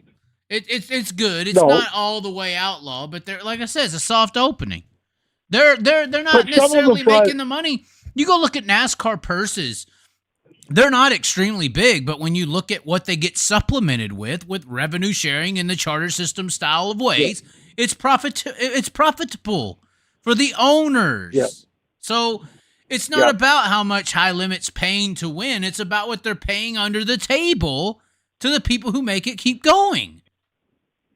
Yeah, but it's also nice to get paid $21,008. Yeah, right? I mean, I agree. Know what I mean? We've seen some of those races that on the outlaw side that are fairly big races that have paid like $8,000 to win. Yeah, you know? Used to be. It's a minimum of 12 and 15 now. It's a minimum of 12 and 15 now. Let's be fair, but it was 10,000 forever, and I think it's only fucking 12 and 15 because of Flo, because of high limit, because of the threat. Yeah. Yes, absolutely. So, anyways, it was great to have you on. I mean, it was. I'm looking forward. Hey, I'm looking forward to seeing the rest of these. And Brad goes, well, we got a lot more made out like he's got a lot more signings that they're going to release. Oh, they do. You know? They do. Yes. So this thing has suddenly turned like ugly. Oh, it's bad. It's bad. Outlaws are dead. Darren don't want to hear it. They're dead, Darren. All these traditionalists. Oh, he's so mad. These outlaw traditionalists, they can't handle it. They hate Larson. Yeah, people that follow the Outlaws, they believe that the Outlaws will always be super strong. This is going to hurt. This is going to sting. Their hearts are being ripped out in front of our eyes. It's true. They messed with they went up against the wrong person. This time the person that's there, they seem all nice, and then maybe one of your former drivers tied up with it too, but you just screwed this one badly. Yeah. All right. Well, we got 40 missed calls or whatever, so No, well, probably 30 of those were me before. Oh, okay. Okay. All right, we'll let Yeah. you go. You were and, saying, I think Spike's calling when that was me calling. Oh, well. No, because I blocked Spike. He's done. He's fucking done. Fuck that Spike guy. That Spike guy. Look, it's horrible. Anyways, all right, Andy. Thanks for checking in. We got to have you coming in again. Apparently, people are calling me racist because I was jealous about Big Black Dick. Here's the deal. You're a good informant. Spike's a fucking idiot. So is Darren. They're all stupid. They don't understand how business works. I missed what you said about the BBC. Oh no, I was just joking. Okay. Yeah, we're all jealous of that. We know. Yeah. All right. Well, thanks for calling in. All right. Okay. Have a good night. Keep listening. Have a good weekend. As you're slinging your DoorDash and Uber. I'm enjoying these weekly 1 hours, by the way. Okay. I think I told you the other day.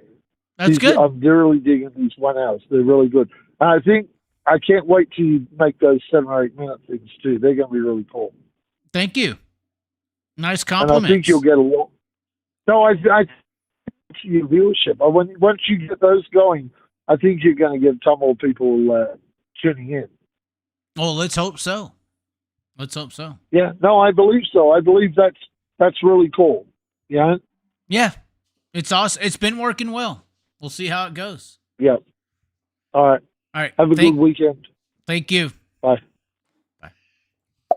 All right, so now we are going to take a piss right now, and Darren is going to take over. Come over here, Darren. Everybody's been seeing Darren in the fucking comment sections. Hold on, no, I gotta take a piss, Darren. You're gonna sit in and talk for a minute. No, come on over. Come, you fucking asshole. You want to talk all this shit? I'm wearing fucking glasses with the damn fucking Albert Einstein haircut. Come on, Darren. Let's go. Bring your ass over here. Show everybody who the Darren is. The Birdman. The Birdman. The fucking Birdman. High on the floor, hit it high on the cushion, drop it down really low like a Birdman. Come on now. I gotta take a piss, Darren. I need someone to sit